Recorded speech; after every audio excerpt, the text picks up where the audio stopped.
Our proposed budget includes $162.6 million in property taxes in order to fund the programs and activities that the Sheriff's Office considers vital in providing public safety to all residents of Hennepin County. This represents a 12.8% increase from our 2025 adjusted operating budget. There is no property tax budgeted in the radio fund. And next slide. There is no increase in FTEs in the 2026 current proposed operating budget, and the proposed operating budget does not include additional requests for increased overtime, decreased vacancy factor, and increased staffing in critical areas, as we recognize the constraints of a 7.79% maximum levy increase. There are no FTE budgeted in the radio fund. The most significant changes in the budget are the following. First, increased personal services expenditures to include an additional $10.7 million to cover general salary adjustments, merit increases, and increased health insurance expenses. The personal services increase also includes $650,000 for medical care personal costs for the jail, and a $2.0 million increase in workers' compensation compared to 2025. Second, increased expenditures of $3.1 million for services, primarily driven by a $0.9 million increase in the cost for body-worn cameras and a $1 million increase for internal county IT costs. And last, decreased revenue of approximately $5 million, which reflects a decrease of $1.5 million in federal funding and a $2.8 million reduction in state funding, in addition to a reduction of approximately $0.5 million in permit revenues. Thank you for your time, and at this time, I'll turn it back to Sheriff Witt. Thank you, Rick. Next slide, please. 2 months ago, this board redoubled its commitment to disparity reduction by changing the name of line of business to disparity elimination. I share that sentiment and would like to note that you cannot reduce, let alone eliminate, disparities without prioritizing public safety. Research consistently shows that public safety is a critical driver of equitable outcomes in areas including health, education, and climate. Communities with lower crime rates see higher school attendance, stronger job growth, and better health outcomes. And that sentiment is reflected, among our residents, the vast majority of whom we want to see can I get some water? Yeah. Thank you. Yeah. It's Monday. You can drink water anytime, Sharon. Thank you. Research consistently shows that public safety is a critical driver of equitable outcomes in the areas of health, education, and climate. Communities with lower crime rates see higher school attendance, stronger job growth, and better health outcomes. And that sentiment is reflected among our residents, the vast majority of whom want to see law enforcement empowered to make our communities safer. Over the past year, we conducted countywide surveys to better understand the most pressing public safety needs of residents and to identify ways to improve opioid response strategies. We discovered that over 60% of residents responded that they would feel safer with more law enforcement officers in their community, and only 10% support fewer. We also found that across the county and each of the 7 commissioner districts, residents want to see public safety prioritized. Safety isn't just a value, it's a prerequisite for a thriving, equitable society. The work of the Sheriff's Office is reducing crime is essential, but there are also other areas of our agency with initiatives that align with the county priorities of disparity elimination and climate action. Next slide, please. First, in our adult detention center. Jails are not often seen as places of growth, but as a former detention deputy and major over the jail, I know that jail stays can be a crucial time for growth, recovery, and reflection. Jail time should not be wasted time. We're committed to helping those in our custody return to the community better than when they came in. Through August of this year, more than 18,000 people have come through our facility. It is critical that we use this time to provide opportunities that help them succeed when they return to their communities. Our HOPE program continues to offer education, resources, and support for anyone who wants it. In 2025, we provided almost 2,000 GED class hours, issued 2,500 life skill certificates, and had over 50 people complete all 10 life skill courses. Many in our care struggle with addiction, and the opioid crisis continues to impact families across the county. To address this, we've hired an opioid response coordinator to connect health and public safety efforts. Inside the facility, we are working to expand substance use treatment, recovery, and reentry services. We've also added a second narcotics canine team inside the jail to enhance the safety of those in our facility. In 2026, we will launch a series of new evidence-based treatment options that represent the cutting-edge approach to recovery and rehabilitation. Next slide, please. The second achievement of countywide priorities is represented in our Community Outreach and Public Affairs Division. Our community engagement team is dedicated to building trust and strengthening relationships through intentional and meaningful community engagement, meeting people where they are, not just in emergencies. This year alone, they participated in over 700 events, ranging from career fairs and networking events to community outreach and education. In some neighborhoods most impacted by crime, deputies are walking children to school bus stops to ensure they feel safe. Additionally, we've made meaningful impact with victims of crimes, some of whom don't want to pursue charges but do want resources. We've been able to connect these victims with Hennepin County safe communities because of the relationships we have forged. Our focus on prevention extends beyond patrols with robust youth outreach. In addition to continuing the school-based and the first of its kind community-based DARE program, we have expanded our education programming to include story time with the sheriff, encouraging literacy and building positive relationships between young people and law enforcement. Community outreach and the HOPE program are not statutory mandates, but I think we can all agree, for the sake of humanity, they are necessary now more than ever. Next slide, please.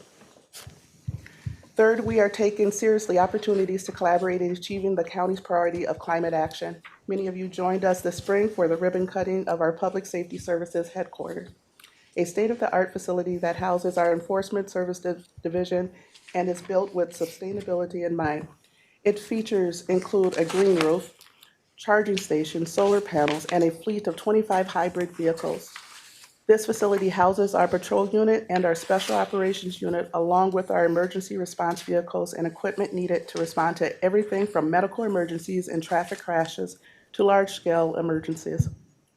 This facility allows us to better serve both the people of Hennepin County and the environment, and we thank our county partners for their work in making this a reality.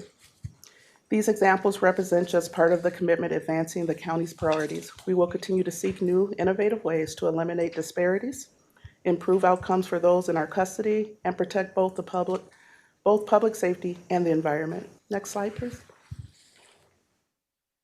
As mentioned before, it is no surprise that people represent approximately 80% of my budget. My priority has always been and always will be the people I swore to serve and protect. One of my biggest budget challenges is staffing. We are very close to our approved FTE complement due to the great work of personnel, employee development, as well as our other county partners. But I believe more staff are needed in critical areas. I look forward to the results of the current jail operations and administration staffing study, as well as the opportunity for staffing studies for the entire agency.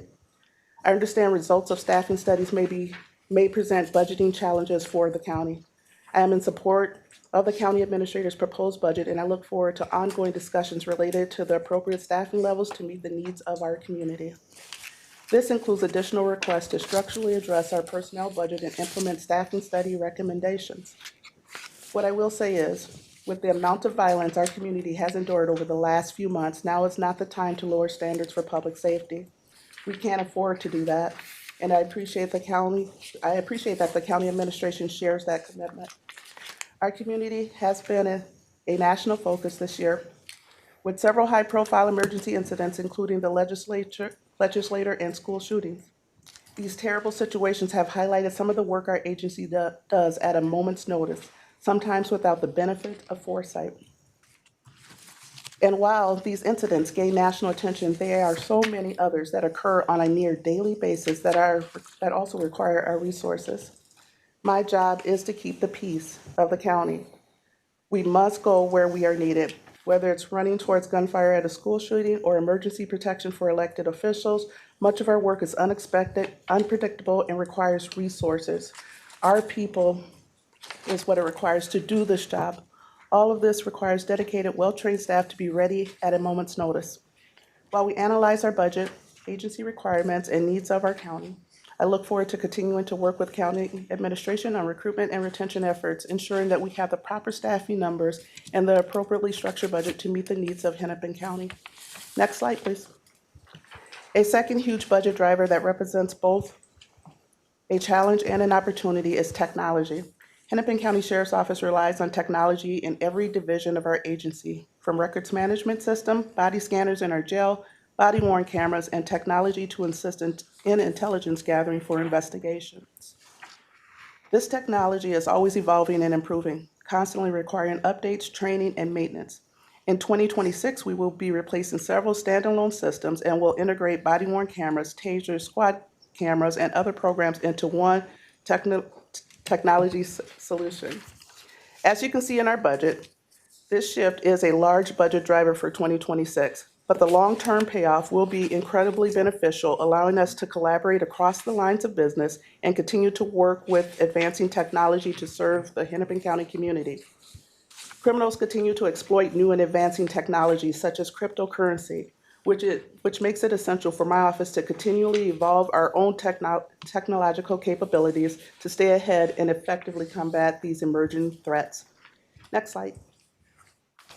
Lastly, it comes as no surprise that the Adult Detention Center has been a huge budget challenge for all of us over this last year and will continue to require resources in the years to come.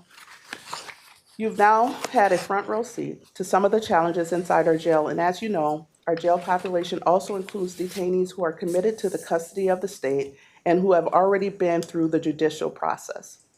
While our jail populations continue to grow, so too do the medical and mental health challenges of the people we are mandated to care for. Roughly 70% of our jail population require medical services, a substantial increase over the last 5 years.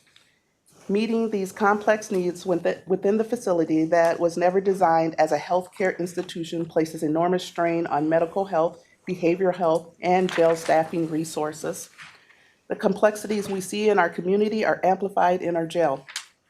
Additionally, we've made strides in staffing.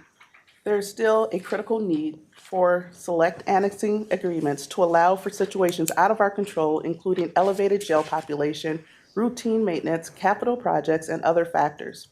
Caring for people inside our adult detention center and providing programming, resources, top-notch medical care is paramount to our collective priority of disparity elimination. Roughly 70% of the people in our pretrial facility will return to their communities. Therefore, it is imperative that we break the cycle of incarceration by doing all we can while someone is in our custody. Again, public safety and public health are intertwined. Next slide, please. Commissioners, as the Sheriff of Hennepin County, I take great pride in the responsibility entrusted to me and in the vital role our office plays in building safe, thriving community. Public safety is the foundation of prosperity, and the Sheriff's Office at the center of that work. From keeping our adult detention centers safe, to taking illegal guns and drugs off our streets, to responding to emergencies and building trust through the community policing. Every service we provide is designed to protect lives and reduce harm. The challenges we face are real, but so is our commitment to the solutions that make a measurable difference for the people we serve. Continued investment in the Sheriff's Office is an investment in safer neighborhoods, stronger partnerships, and a healthier, more equitable future for everyone in our county. I want to again thank County Administration and the Office of Budget and Finance for your partnership, and I sincerely mean that. And I also want to thank the people who make up the Sheriff's Office.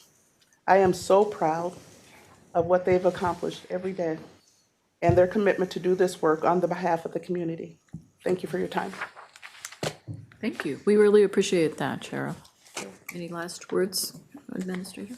Chair Gotel, Commissioners, as I indicated at the beginning, we've been working closely together to look at this budget, and this work is continuing. We had a really productive meeting on Friday, and know that there's a lot of work to come in 2026 with us and the Sheriff, just really help the budget and the staffing needs in the Sheriff's Office to ensure we have staffing in where staffing is needed, so. We know the challenges that you faced. We've had several briefings of that. We also know you inherited a lot of this, but you're rising to the situation, and we appreciate that. I just want to say that. I'm going to just let everybody know that at 1:30, we're going to stop for a 5-minute break, and we need to switch at that time, but there's 5 of us, so I'm not going to keep a real tight time schedule on everybody, because I think everybody could get all their questions answered in the time and have a good discussion here. I'll start with you, Commissioner Fernando, Sure, if you'd thank like. you, Madam Chair, thank you. And of course, thank you, Sheriff Witt, for your work. Since we are in a committee, I do like to remind that we are privileged to have two independently elected individuals outside of the board, of course, you and County Attorney Moriarty, who's here. And so I say that because as I've attempted to approach this year's budget, I've really been looking through the lenses of what is the policy direction, what's the generational impact, what is the data showing, and then what is the funding model that we're needing to adjust. I'm not going to focus so much on the first two because that really is within kind of your authority, and should also express I appreciate our alignment and our partnership by way of policy direction and the generational impact that you and your team contributes to our residents. So I'm going to be focusing more on data and funding model, both of which we've also worked closely over the last 6 or 8 months, and want to express my gratitude there. We have been identifying issue areas, identifying the data and the support to understand that data, and partnering to try to resolve, because we know that this is one of many years that are going to be likely very difficult from a funding model perspective. Lots of preamble, but then I'll get into my questions here. This board has been speaking a lot about just the funding we're getting from the feds and the state, or what we're not receiving, and how are we going to rise to structurally make sense of that in the coming years, while ensuring stability for our workforce and continued services for residents. So I am proud that while other governments might be in a situation where they're shrinking, we are trying to not do that. We are really seeking to stabilize our community via workforce and via services, again, which you amplified a ton, and I thank you for that. I have 3 areas that I'm curious about, and it could be in follow-up or now. One is to really understand staffing more. So under personnel services, it's referenced a lot, 10.7 million as an increase. Page 19 is where I'm looking. That is just greater than half of the property tax amount change. So I just want more information on overtime within that. And again, not in a critiquing manner, just in a resolving manner. Like, how are we going to resolve that? So more understanding on overtime, more understanding on this health piece. There are 3 places in the budget book you talk about this, page 17, 19, and then again on the top of page 20. I think page 20 is the one that's most robust. But what I'm actually getting at is trying to understand where are the healthcare drivers in hopes of us trying to adjust something there. Increase in health insurance of 1.3 million, increase of medical care costs for the jail of another 1.3 million. Combined, that's 20% of the 13.2 million. So I mean, I really hear what you're expressing by way of structural pressures that are not fully within your decision making, but unless we can really gain an understanding around what are the levers to adjust healthcare or not, what are the sources for that or not. So again, I'm just going to lift them all up, and if there's a response, great. But this is really to discuss, to preview, I guess, where I believe our numbers and analysis should be going next. So yes, that's that 10.7 million. What is in that by way of staffing? Then what of that is ripe for inquiry? Again, the healthcare and medical care piece, I think, is one that I get quite in tune with. The second thing is funding model. It's a lot of decreased state and federal funds. I'm certainly acknowledging that. And so, you know, if Commissioner Lundy was here, he's been very vocal about aggregating all of the expenditures that Hennepin is taking on behalf of the state, kind of. So that is where my questions come into play. Of course, don't know all of the conversations, but this does seem to be a pretty significant set of decreases from the state, at least. So I'm interested in that, because the funding model of the states, if it's a few million decrease by the state, you know, what is there? How are they seeking to resolve that? Connected but not the same is court services. over $17 million for court services. Obviously, not all of that is state function, excuse me, most of that is not, most of that is state function.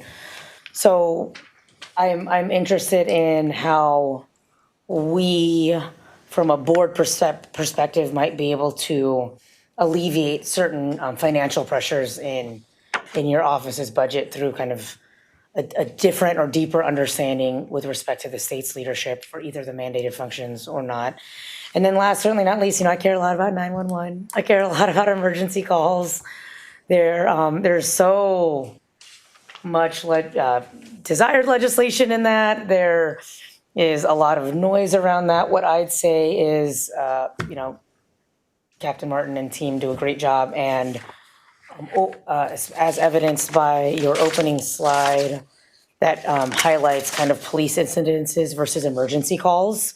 Clearly, there's inquiry that needs to take place, and you and your insight and leadership will be beneficial on how are we right-sizing or supporting or ensuring that, you as a sheriff get to really prioritize the functions that you view as really essential to the statutory authority, and then, where is there either parallel path with the county, or over time, where might there be shifts in who's in where something sits. I'm only saying that as I think to the next 5 years of budget. We cannot be in a 5-year situation where we're constantly asking the same questions or amplifying the same pressures.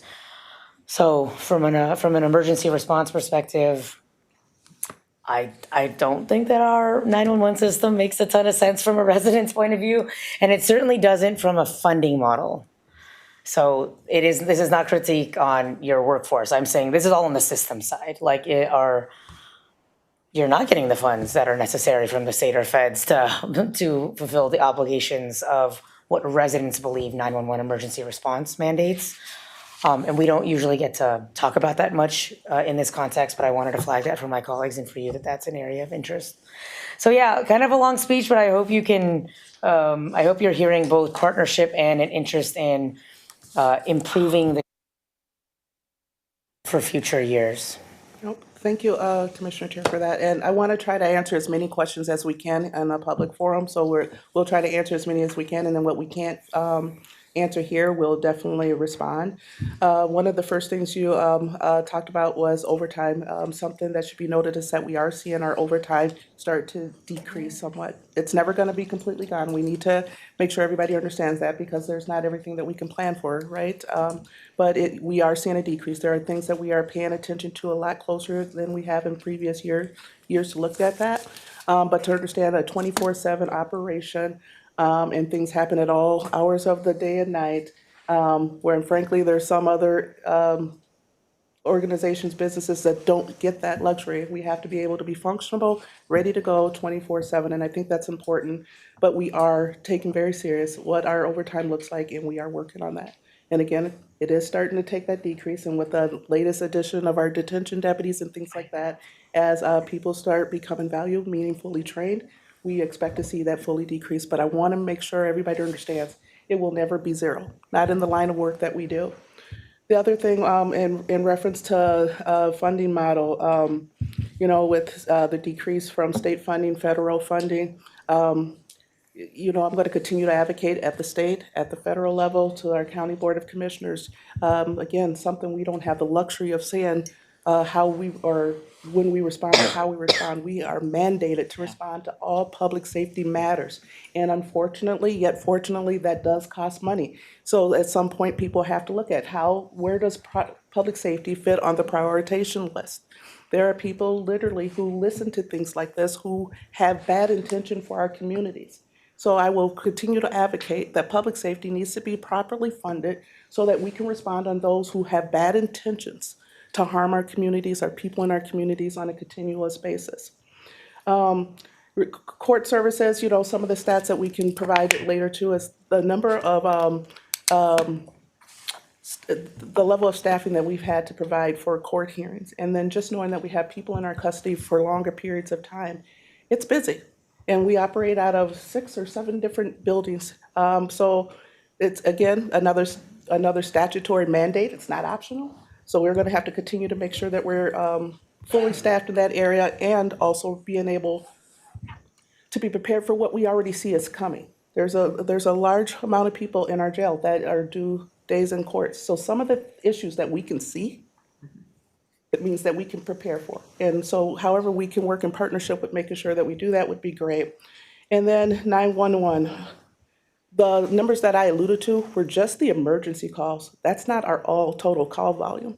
There's some people that are diverted to things that are not deemed emergencies. There was a staffing study that was done not a long time ago, last year, I believe it was, if not earlier this year. Again, where they're saying that we need to increase our staffing in order to respond to what we're seeing in our county. So, there was a previous meeting that we had where somebody asked, how do we not get here before? Well, when we're having these staffing studies and when we're having these recommendations from outside agencies, at some point we have to figure out how it's going to work to get there because it's to help us prevent and intervene, and that's where we want to be. So again, we can get you more in depth to those points, but just know that I am very dedicated to working in partnership to make sure it gets done. At the same time, making sure that I take serious and uphold my oath and providing public safety for the entire county, not just the city of Minneapolis, which gets a lot of the lip service around here, right? But the entire county. So I look forward to doing that. Thank you, Madam Chair. Just two quick follow-ups. One, totally agreed, and on the personnel, the desire for a breakout on overtime is just to understand the data, because we've done quite well when we understand the data and have worked together. And then with respect to funding model, it wasn't about your budget, it's me looking at the state, trying to gain, I have a little bit of heartburn when I see a 7.2 million contribution from the state and a $17 million expenditure just for court functions. So just to be clear, that was certainly not directed at you. That is us as Hennepin together looking to the state to ensure that we have a balanced funding model so that you can engage in the work and so that the rest of the county is able to engage in the work. We have cadences of flows and different areas need to be right-sized, and that is what we are seeking to do in partnership with you over the next coming years with your budget. Thank you, Madam Chair. Commissioner Anderson. Thank you, Madam Chair. And thank you, Sheriff, for the presentation. I think I will echo a lot of what was already said, so I won't actually say all of the extra things, but I do want to say I would love to have more information around the increased pressures that you're seeing on the need for personnel, the pressures on the jail, the pressures in medical costs that was brought up. I've heard that there's a lot of kind of varying ways that shows up, whether it is through state mandated services that are being proposed or that have been implemented, cutbacks on funding for what you're saying. When we saw a number of those pieces highlighted, and where the state should be doing something and they are not, and what does it cost us to fill that void, right? I really want to understand that, and I think it would be helpful to have some kind of look back period. I had made a note, the graphic that you had on slide 6 where you had your numbers of what we did this last year. Having a look back period, I think, is so helpful to be able to see trend lines, right? And I know the pandemic, I almost there's some years in there that collectively I wish we could all forget, and we have in some ways, but they're not necessarily helpful data in understanding what where we have been and where we're going. And so going back to pre-2020 to show okay, what have we done? Where are we seeing improvements? Where are we seeing challenges? Seeing those trend lines so that we can better anticipate what those needs are going to be, I think is really, really helpful. so that we are not just constantly playing catch up and trying to say, well, okay, you know, we addressed the needs last year. I want to know, like, what is the needs next year going to look like? And while we can't predict the future, we can use data to better analyze what that's going to look like. So I would love to see kind of like deep collaboration. You know, I think we talked about this in technology to be able to make sure that we are leveraging the data that you have so that we can better serve our communities collectively. So I would love to see that. I don't know if if there's anything that you want to respond to there, great. You know, Commissioner Fernando, you highlighted the decreased funding at the state level and federal level. We are seeing that across the board, and how we address that and highlight the fact that every single local government is being asked to do more, and the agreements that the state and federal governments, you know, that these programs were built on, they're being neglected by our state and federal partners. And it's not right, and I don't think we should be just kind of sitting idly by and letting them push more and more onto our plate.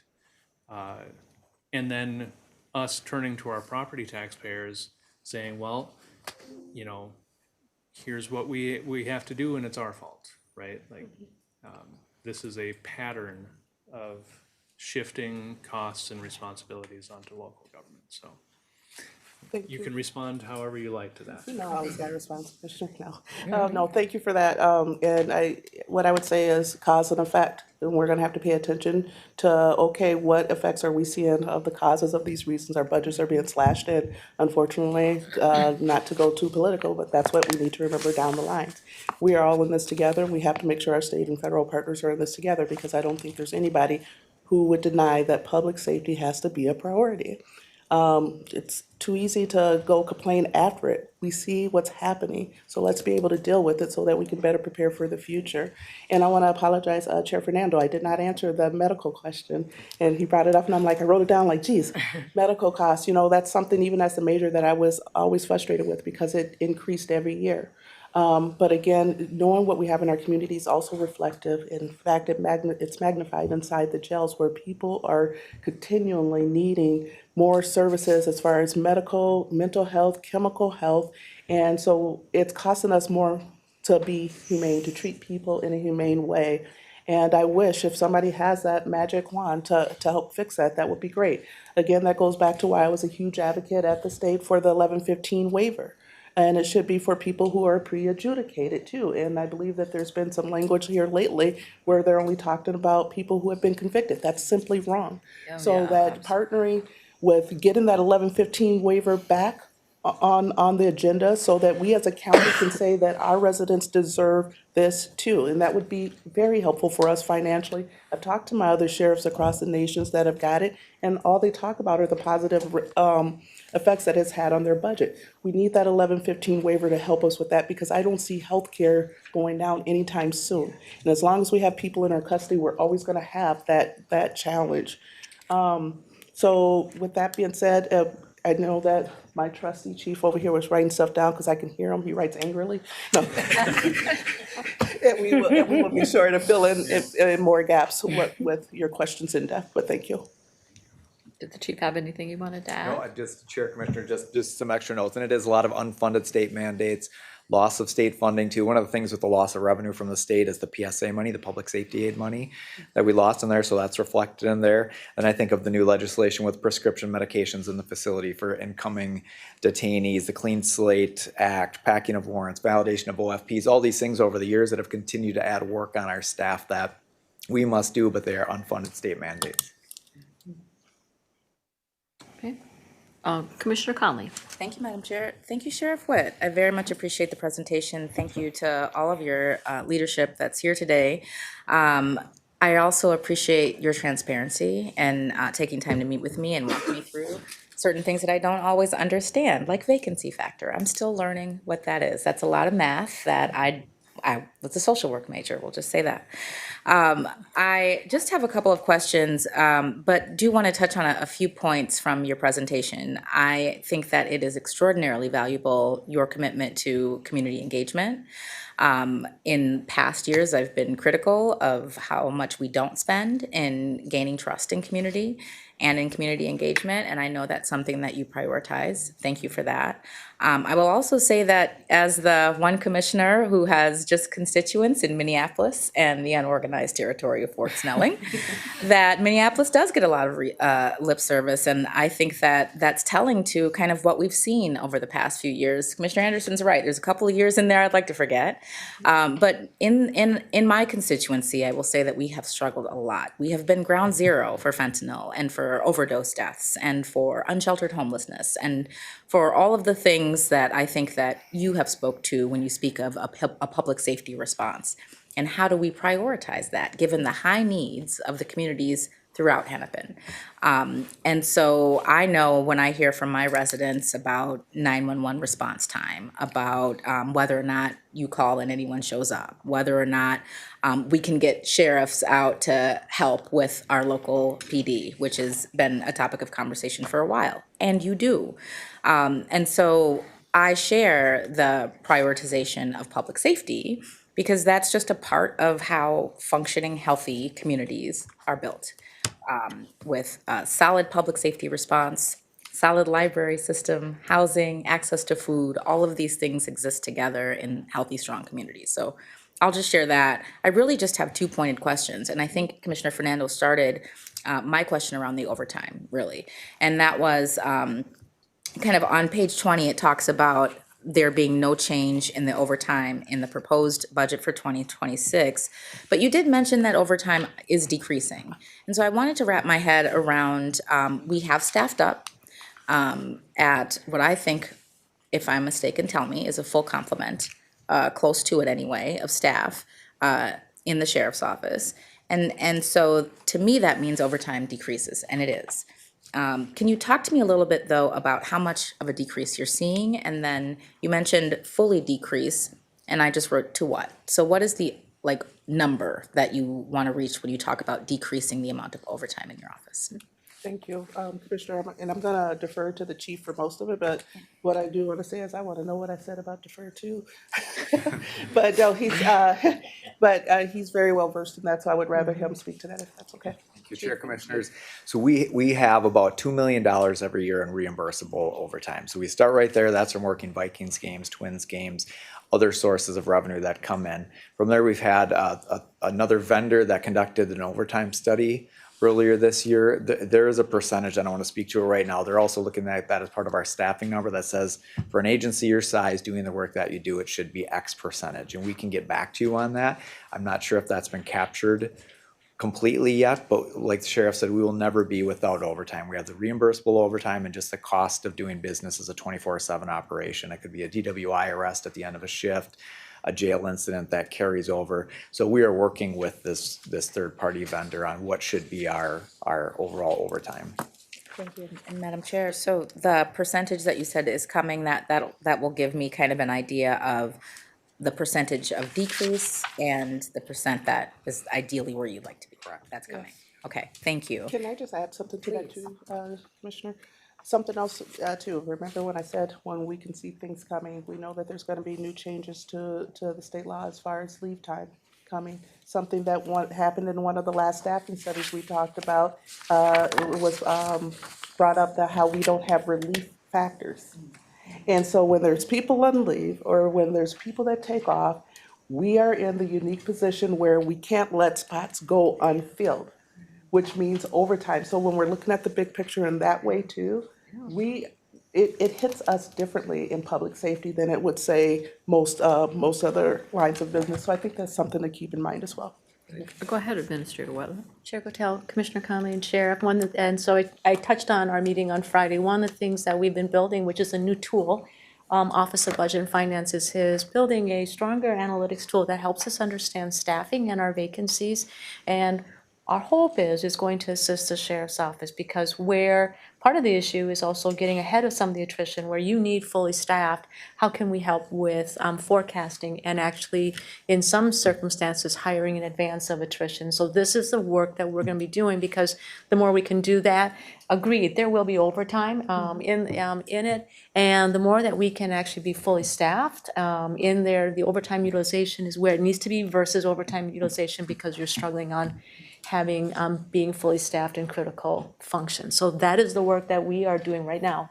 Yeah, and just to add to that, if I could, Madam Chair, I also want to recognize Rick and his team's work in all of this. So there's been a lot of work happening this summer. Some of it is kind of mundane and going into the accounting system and setting up codes and different, ways to track things.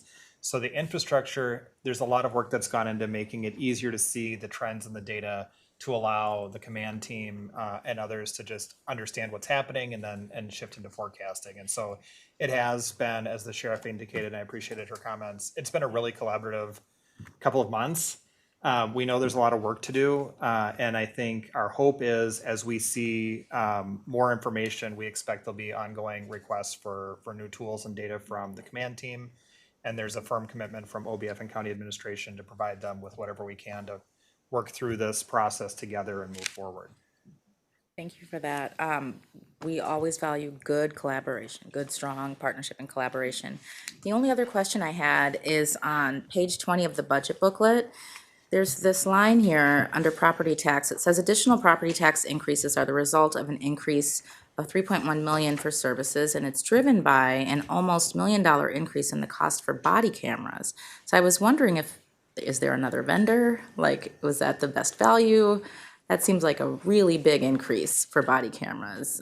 Can you talk a little bit more about that? Chair Commissioner, I can speak to that. So part of it is an increase in body worn cameras. And then there is another work group being stood up at this time with county administration purchasing, other departments within Hennepin County who also utilize the same vendor and some similar products to make sure that we are getting the best value for that. But that would be driving the main components of it, is an increase in the actual equipment that we have. And then we're trying to figure out ways to reduce the cost of that contract with our county partners. Okay, so that 900,000 may go down if there's some synergies that can be found. Am I? Always hopeful. We'll see. Defer to, right. yes, our finance director. I hear hopeful, I see we'll Hopefully, see, hopefully, so yes. I'll remain hopeful as well. Thank you very much. That's all I have. Commissioner Edison. Thank you. Well, I had a meeting with my chiefs on, oh, there we go. Yes. I'll go and get it. With my police chiefs and fire chiefs on Friday, and one consensus was very much that they appreciate your collaboration. And that every police chief just felt very much that you've reached out to them, that you really do a lot of good community engagement, and actually superintendent said it too, so thank you for that.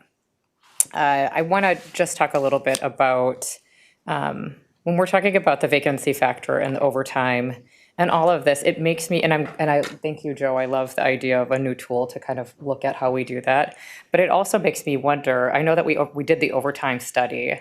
Are we looking at the volumes that we're serving, the staffing that's currently in the sheriff's department, and if we are actually at, when we say the full-time complement, are we at the right place with that? And maybe that tool that you're building will help us understand that more. Can you just speak to that? Sure. Madam Chair, and I'll actually open the floor up to others. I think the staffing study that was referenced on the Adult Detention Center is really going to be informing us. You're asking the exact right question, and that's where we're all trying to work together to understand what is the right target to be at. And so we have not had a chance to digest, I don't know if we have the final copy yet, but that's coming very soon. And so that is going to guide us along with these tools. So we've been focused, while that study's been developed, we've been focused on understanding our data and making sure we have sight lines on where we stand, so that as that study comes out and the other conversations around overtime, we can all know where we're trying to get to and figure out how to bridge that. If I'm not mistaken, though, the overtime study was agency-wide, and that one's done, correct? The overtime, so Overtime, we yeah. have the one that's in place right now, Matrix, and then we had an overtime study that was done for the entire agency, then that one has been completed. Is that the one that you were referring to? or- Yeah, I was thinking the one. And I'm sorry, I was thinking about the Matrix, the jail staffing study, which I don't think we have the final copy for Right. yet. Okay, good, because I mean, when I'm thinking about public safety, it's, in some ways, it's in the same sense of like thinking about a hospital operating 24 hours a day, that you're not gonna necessarily know who's coming through the door, you can't turn people away. It's constantly evolving, and it's not necessarily like some of our county services where it's like, oh, we're open from this time to this time. It's just different predictions, and so, yeah, I think having some sort of like dashboard for us to understand. I feel like there's just a lot of gaps that I'm trying to fill in just from reading all of this, and it's a little challenging to see that.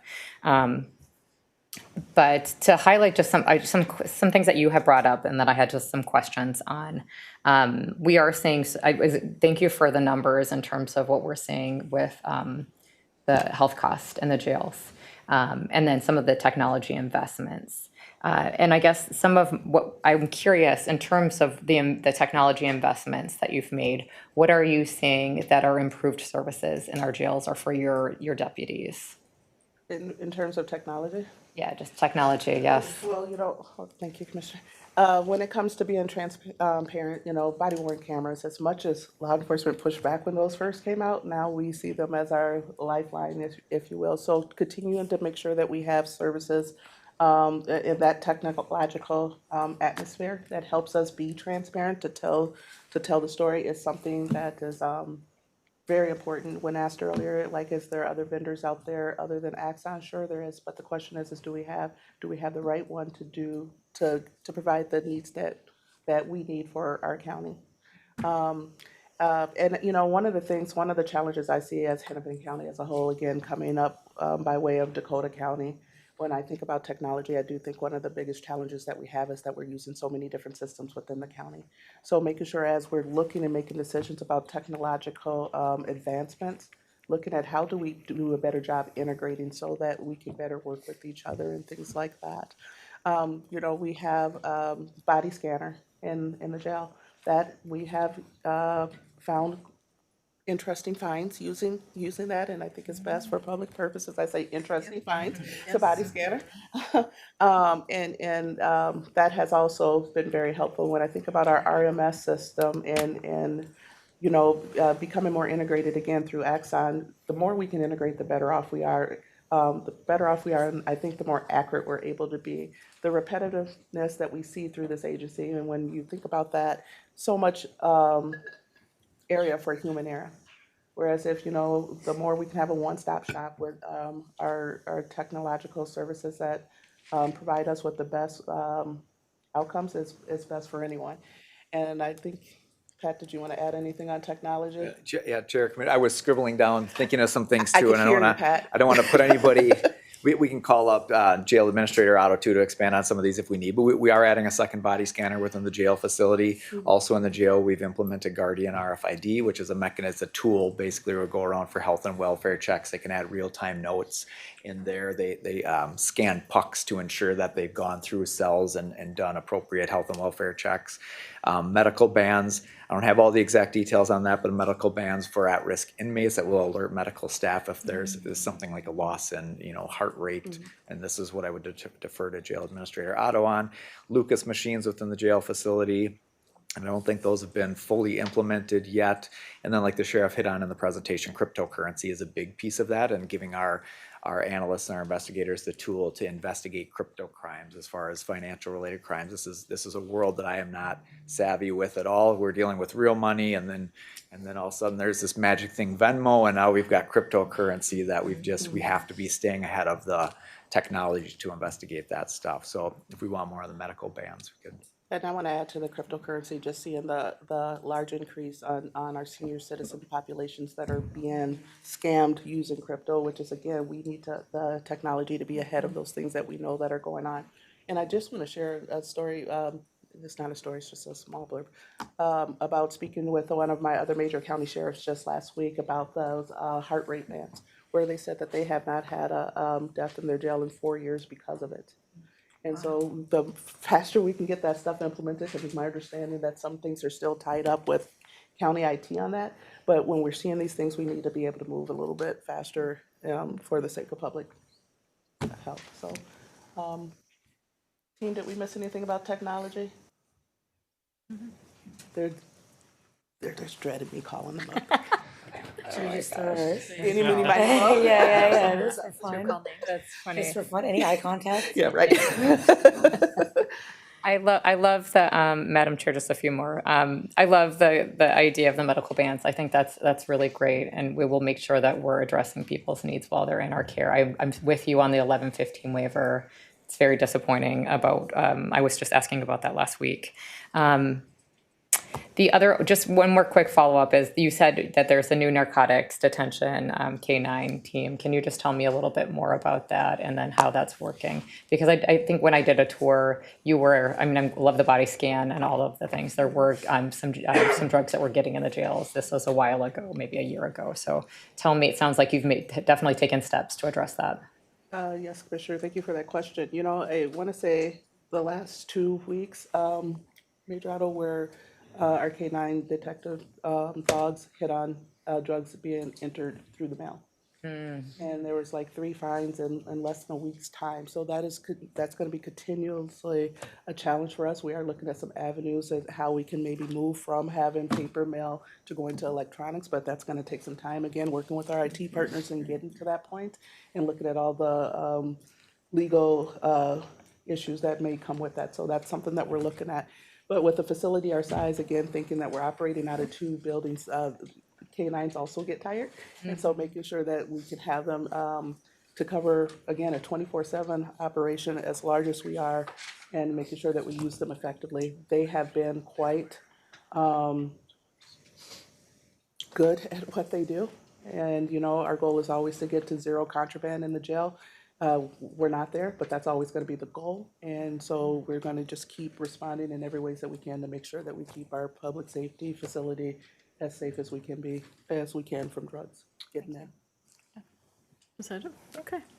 I just wanted to open up first, just talking about the comprehensive work and partnership that we've been able to develop here over the past year is incredible. We have moved mountains here because of everybody decided to dig in and do this together. And we're seeing great results. So first of all, thank you. And thanks to the administration and everybody else around the table who's done that. I'm going to make some comments and I have a few questions. I just wanted to talk about the unfunded mandates. I hear you, I feel you. I could feel you when I was in the Richfield mayor about the same thing about unfunded mandates. We have them in Public Works, now the Sheriff's Department, Public Safety, Health and Human Services, it runs the gamut. We're supposed to do more with less and they never fully fund us. And I'm used to that. It's frustrating and it's very, very difficult. I also want to point out what happened in the adult detention center. The state changed what and how it was implementing some of its work across the state without any formal warning ahead of time, and put not only us, but everybody, all our counties, our sister counties, in a precarious position here, where everybody's scrambling to try to find places to put bodies, right? Just really, that's what it is. Where can I house somebody? And it wasn't the best outcome for those people either. And it wasn't very good for that, besides the fact that we know moving all those people increased your overtime, right? Nobody wanted to talk about this ahead of time, give anybody a heads up and start talking about this. So I really, that's not your fault. That's their decision to do it that way. It doesn't foster a partnership. And that would be my statement to them. That is not a good partnership. We would certainly be willing to do things differently if we had time and the ability to work with folks. But I think that was really uncalled for in that way. One of the things I just want to talk about is I have in some of our conferences that we've been out nationally seen some of the state-of-the-art facilities which model healthcare in the jails, and they are amazing. And I know we have an old facility, and we have a lot of complex places in our facilities that don't work in a way that actually would be better maybe for our inmates in some ways. But I think at this time, and not now, but in the future, we should look at that. We should look at what a state-of-the-art healthcare facility, if we could treat people better, faster, if they could come out of incarceration faster, if they were healthier individuals, if we could get to them faster. I like the ideas that you already have with the bracelets and with the checks and the pucks and all these wonderful things that are happening, but that's still, we're working with an old systems and an old facility. So that can be changed, updated, whatever we could do to make that, but in times when we know we're gonna be facing uncertainty and downturns, is a time to dream and plan. And that was told to me by a very wise city manager a lot of years ago. So one of the things I did wanna ask about was around other cities. I know when I go out to visit with my police chiefs, fire chiefs, and city managers, they speak highly of Hennepin County sheriffs and how they respond. I want to know though, because I know we back up a lot of them, are we being asked to back up more? And are there other cities who are thinking of divesting out of public safety and asking for the sheriff to fill that role, considering what's going on? Thank you for that those questions, Commissioner. Well, yes, we always are being asked to help, right? I will say that there are some who worried if it's ever the sheriff's office plan to come in and take over. That's never my plan. I'm a partner, not a ruler. I'll say that.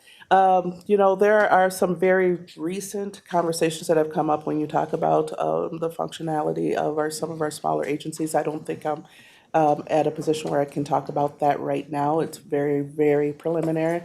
But I don't see that having legs and going anywhere anytime soon. Okay. But again, it's just, again, going back to that statutory mandate of keeping the peace in the county. If they're falling short of something, we are there to partner and to make sure that we fill in whatever gaps that we can. In regards to the stats, as far as increases and decreases in the various cities, that's something that we can get to you later. It's not anything that I have with me here right now. But then I also think, just off the top of my head, with the number of critical incidences that we're seeing, I would almost be willing to bet that some of those have increased in recent time. And I, agree with Commissioner Anderson, I think, who said it. I don't like comparing anything to 2020, 2021. Those were times where everything was off. And so it's like, where were we at pre that time and where we are now, and using those trends to figure out how we can get our county to be a better place to live, work, and play for everyone and visit, right?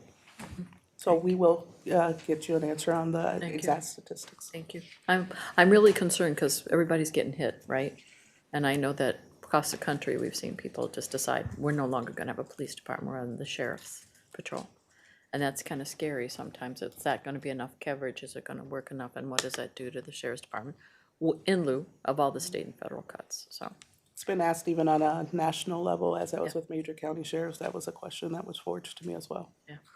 Well, on a positive note, I want to say that I really enjoyed going to your promotions and the swearing in of the recruits and the promotions of lots of your sheriff's deputies. That was an incredible event. I think that's the largest amount of recruits we have ever sworn in at a time. Congratulations on that. I was really excited just to see the different people and how much their families came up there, but the diversity and even diversity of age and sex and where people came from, their origins. It was just wonderful to see that. And it's always great to hear the stories that we got to hear about, life-saving awards, what people did in their job and their duty, and giving them the accolades that they deserve. So I just want to say that. And retention and recruitment really mattered a lot. And I know there was a struggle when you were working with this and you were working with our HR, and we were all working together to resolve this issue. I'm just, I'd like you to talk a little bit about what your strategy is for keeping these great sheriffs now that we're on here for your retention. Thank you for that. And I did say it once in my speech, but if somebody from HR is here, kudos to them too, because they did help us get to that point, and a lot of respect for the work that they put in to help our team get to where we need to be. As far as looking into continued recruitment and retention, again, we'll have to wait to see what happens. Again, working within the confinements of our budget and seeing where we are. The one thing I would say about our staffing is that it changes daily. I can tell you last week we lost a couple more people to other agencies. But, I'm all about go to wherever it is that you think you're going to be happy at. I don't want a disgruntled person. So I'm okay with that.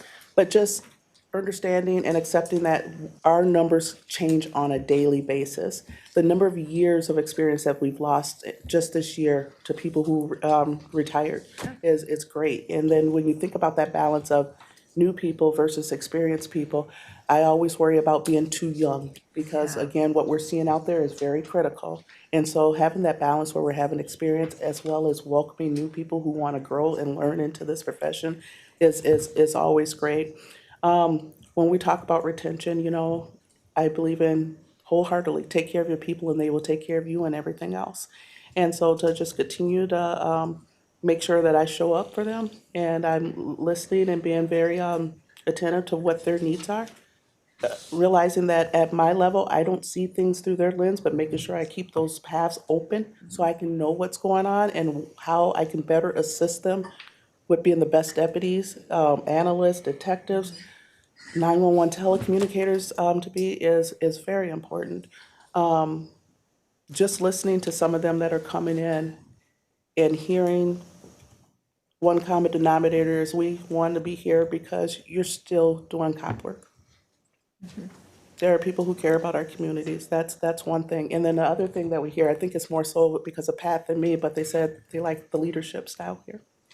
So having that attraction for people coming in means something because if they like where they work, your retention is easier. Yeah. And so, and then again, the collaboration that we have throughout the county, we want to be great partners and do this together and understand that, you win some, you lose some, but the conversations never stop. The ability to try to understand from different perspectives never stops. That's so important. So again, thank you for those comments. Thanks. Chief, did you have anything to add?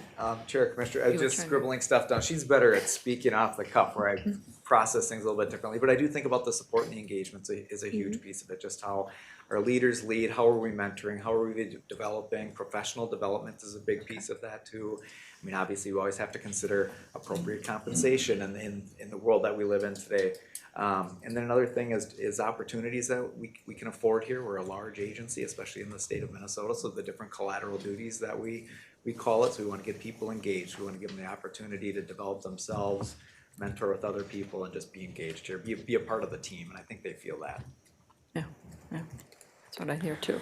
I have one final, and then we have a few minutes for a quick question after me, I think, before we take our break at 1:30.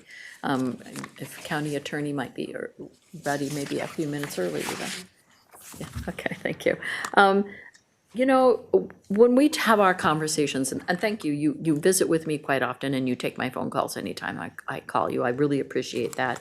I'm thinking about the violent offenders. I mean, the most violent offenders are in our jail. You assure us of that. We try to put people where they need to be. Otherwise, we put them in programming that puts them in a different path.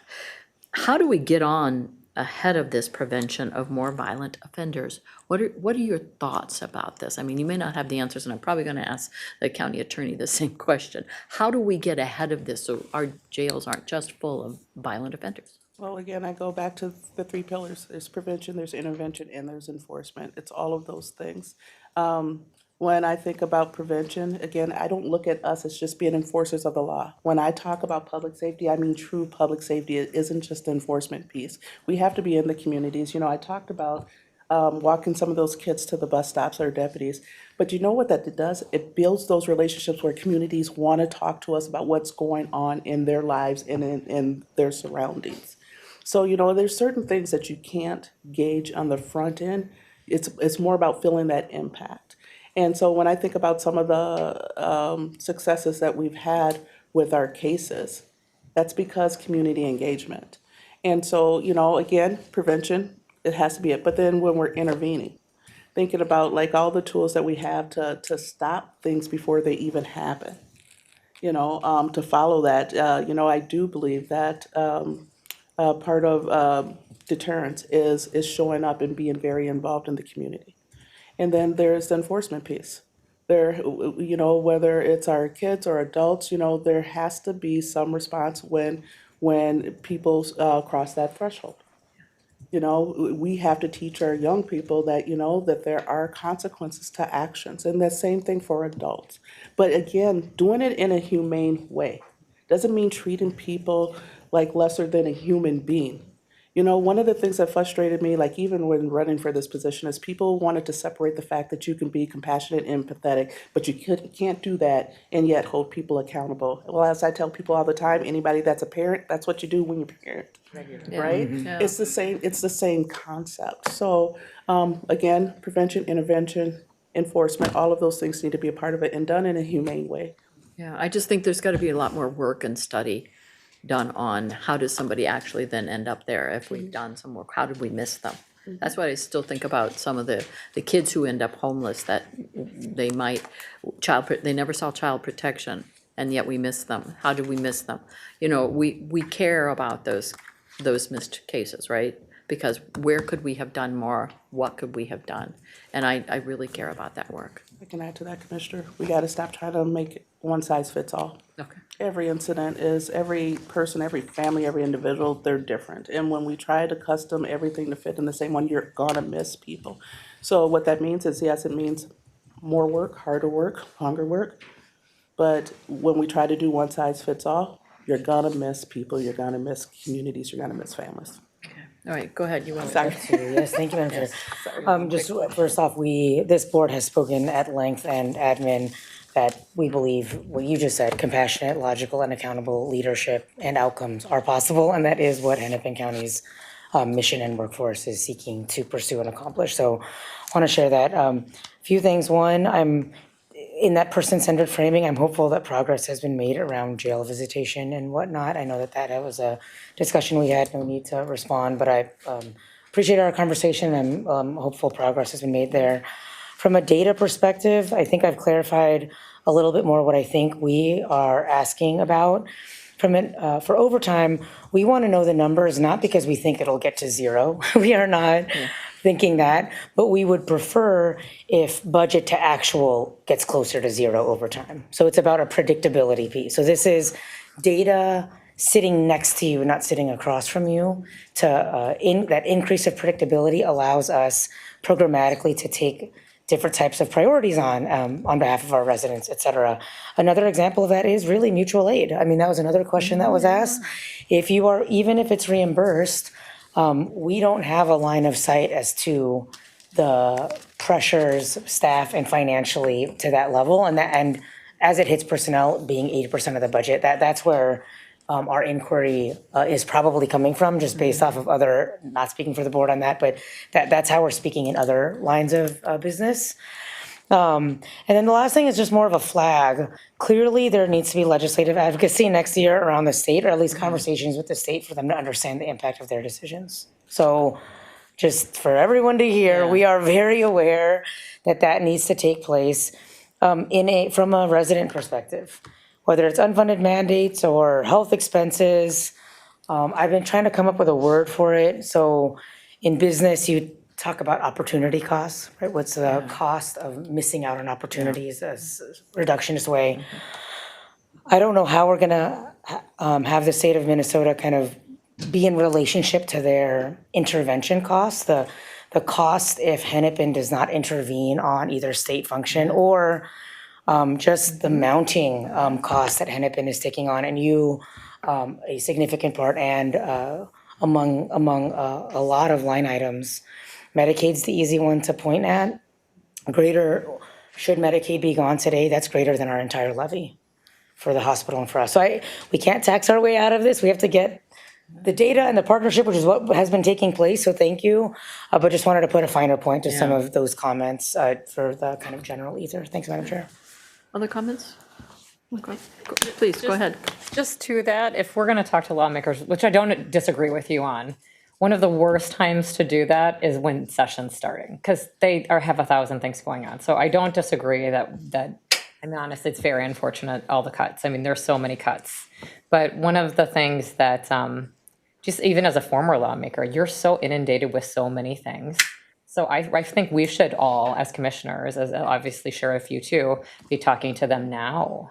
So showing them now, like, look at what we just, maybe emailing them now, hey, we just met with the sheriff's department and this was cut. This is really hard for us. I just honestly, because you get into session and they have a flood of things. And so I agree with you. I just want to make us as productive as possible with this. Case in point, Commissioner one time testifying last year about fiduciary help that's what they did. They pointed back like, well, what is the county doing? Is the county not funding this? But, as why I'm trying to advocate certain things, that's what we have done.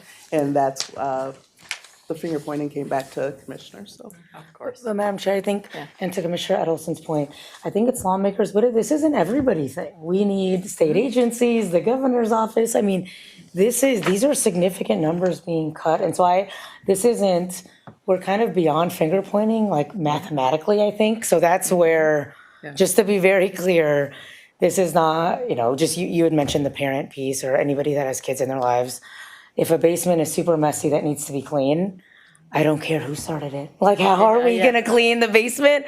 So we can all get to dinner or whatever. And so I just want to be super clear. This is No, I not get it. And also, we just can work with, mathematically. we can work with the governor's office right now. Like, right now, we can have our legislative team go to the governor's office and say, hey, listen, state agencies are all government approval. State agencies can't literally do anything unless the governor signs off on it. So if we want to change it, I'm just saying, like, let's do the appropriate, like, let's do that right now and have our lobbyists, let's change it next week at the board and say, hey, we just found out about this.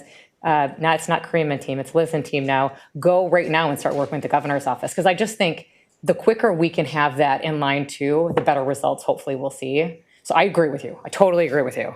Yeah. Any final thoughts, everyone? I am gonna call a break now. Actually, that clock is not right. I have 1:23. Let's be back at 1:30 and we'll start with the county attorneys. But thank you to everybody who's here. Thank you to the deputies there and all the staff who's not here who also worked on this, right? Thank you. Appreciate you.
Good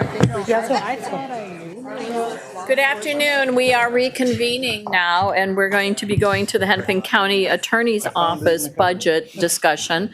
We'll start with introductions again, because there's a few new players here. Debbie Gotel, Hennepin County Commissioner, District 5. Irene Fernando, District 2. Angela Conley, District 4. Heather Edelson, District 6. Mary Moriarty, Hennepin County Attorney. Jody Wentland, County Administrator. Joe Matthews, Chief Financial Officer. Dan Rogan, Deputy County Administrator. Good afternoon, Shella Guzman-Biegert, Assistant County Administrator, Law Safety Justice. Kevin Anderson, District 7. Didn't do it to you. Show yourself and get the clerk. Rita Meyer, District 6, Policy Director. Keely Farah, District 3. Tracy Stevenson, District 7. Kate Nelson, District 5. Welcome, everybody. I'm going to hand this right over to Administrator Wetland, and she can introduce this budget presentation. Chair Gotel, Commissioners, thank you. Today, you are hearing the second half of today's budget briefings from the Law, Safety, and Justice line of business. This budget briefing is focused on our County Attorney's Office, and with that, I'm going to turn it over to Mary Moriarty, our County Attorney. Thank you. Thank you. Thank you, Chair. Thank you, Commissioners. Thank you, County Administrator Wentland, and also David Huff, who was very helpful with this, and county staff, OBF. Thanks to everyone, including our staff, who helped put this presentation together. Next slide. So that's our agenda. We'll just skip through that to the next slide. So we have, and this sometimes surprises people, over 500 staff. And most of the time, people think of us as our criminal work. But we do a lot of other work, including work you know about, which is with our civil division, who works with you. We have mental health, child support, child protection, all of those different divisions. We, by the way, did not put a picture of staff on there, an identifiable picture of staff, because our staff has also been the recipient of threats lately. And to protect their privacy, we put a different picture on. But this kind of shows you, this is the auditorium. That's Kelsey up there, who I think is here in the back. But we have a very large collaborative office. Next slide, please. So serving residents. Here are just a few of the many ways we serve and support our residents. So you can see there we had over 10,000 criminal cases that we received. One important thing to understand is that we don't charge cases unless they're submitted to us by law enforcement. So we need to get those cases, but we had over 10,000 of them. And our criminal divisions include our what we call adult prosecution, community prosecution. We also have youth prosecution. In the yellow box there, you can see we provided a lot of support to victims, and that was through our victim service, victim witness staff. As you can see there, it's provided support for over 8,000 plus victims, and through our domestic abuse service center. We also provided a lot of support. I think one thing that you will be incredibly proud of is this year, unfortunately, when Annunciation happened, our victim witness team came into my office and said, we want to go out there. And they did. They were on the scene shortly after this happened. They provided trauma-informed support for the parents of children who were deceased and other people. And they were there every day. Weekends, nights, they were there at the family center, the neighborhood center. They did astronomical work, and you should all be really proud of them because they really provided services that had never been provided before. In fact, many of you, all of you probably know Eric Wagi. We met last week to talk about a different kind of model where if you have shooting, mass shooting kind of thing, that trauma-informed services are part of that response, which they haven't been in the past. So I just want you to know how proud I am of our victim service staff. Deanna Smith is here. She led them, and they did tremendous work in helping people get through that horrible tragedy.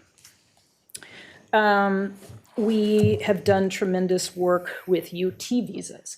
In 2024, we had certified 96, and in 2023, we had certified 9 U or T visas. This year, 450 plus. So what does that mean? That means that when someone is a victim of a crime and they are an immigrant, one of the things that we can do is to certify a document saying that they were a victim of a crime, essentially. That gives them some status in the hopes that they will, and gives them the opportunity to apply for a U or T visa. It also helps us work with them to help them get services they might need, help us prosecute if necessary. But we took a very different approach when I came into office to be much more proactive, and that's why you see the difference between 9 and over 450. So our team that does those has just done a tremendous service. We've also done a lot of community outreach because even if we are certifying them, but community doesn't know that, there's a lot of mistrust, obviously, with our immigrant community. So we've been out there reaching out. We did a whole UT visa town hall sort of thing in Richfield entirely in Spanish. So we have been doing great work getting out there. Next slide. So first slide there is about Be at School. That is an area we've expanded a great deal. We got over 10,000 referrals, or have this year thus far. It's an area where we really partner with other agencies in the county, and I'll talk about that a little bit later. Next slide, 45 plus ERPOs. An ERPO is an extreme risk protection order, otherwise known as a red flag law. As you know, I think from last year, I hired Raina Alexander because we just got the ERPOs from the legislature and people were confused about how to get one, what it was. We have many law enforcement entities, over 38 in Hennepin County, and there was just a lack of coordination. So I hired Raina, and she has really been in charge of coordination and training for law enforcement. Thanks to you, we were also able to hire an ERPO advocate, Bridget. She is working with community members and organizations because you can file for one if you are a household member. And essentially, you're just very quickly, this is a tool. It's a civil tool where if you believe that somebody is struggling with their mental health and may have access to a gun or has a gun and that they may be at risk of harming themselves or others, you can get an ERPO filed, and that allows law enforcement to get the guns. And actually, in many cases, people hand over their guns. We've had some really big success stories there about preventing school shootings, about preventing people from committing self-harm, to the point where one woman actually went to a store after threatening that she was going to go buy a gun and harm herself. There was an ERPO, got filed right away. She went to a store. The staff did what they were supposed to do and looked through the database, and that flag came up. That's why it's called red flag. They would not let her buy the gun. And hopefully that saved her life, or at least gave her the time to interrupt that thought process. So and there was an article in the Strip about how the coordination in Hennepin County is pretty much going better than anywhere else in the county. And most of that is because of Raina's work with law enforcement and community members. 500 plus records, felony records that we've sealed. We have done somewhere in the ballpark of 6 community expungement clinics, meaning we go out to various communities. We've been in South Minneapolis, North Minneapolis, suburbs, to meet the public where they are and help them see whether they can get their record expunged. And that's been highly successful. Next slide, please. So how do we serve residents by also serving the organization? As you all know, we have a civil division that works with you. Ben Schweigert is there in the second row. You know him well. Our civil division helped navigate, the county board navigate a governance reform process at Hennepin Healthcare. They've also been extremely helpful in working on the issues that you've all been talking about with our funding. As you know, we're being sued, targeted, whatever you want to call the current administration, and our civil division has been integral in responding to that, to advising you and us about various strategic ways of approaching that. So they've done an excellent job. They've also supported 60-plus county departments. You can see the number of contracts there. We just threw some interesting numbers in there, but they work really hard on your behalf and our behalf. Next slide, please. So this talks about a few of our key county collaborations, and I'm not going to go through all of these, but they're pretty exciting because in this time of limited resources, it's so critical that we work with other county agencies and organizations so that we're not duplicating our efforts and that we work together to produce efficiency and good results for the people of Hennepin County. So, as you know, the Domestic Abuse Service Center moved in behind security here. It's got a beautiful new space, and I know some of you have been there. If you haven't, please come down and take a look. The family playroom is, I was going to say it's spectacular, unfortunately, for children who have to be there, but it's beautiful. So come down and have a tour anytime you want to.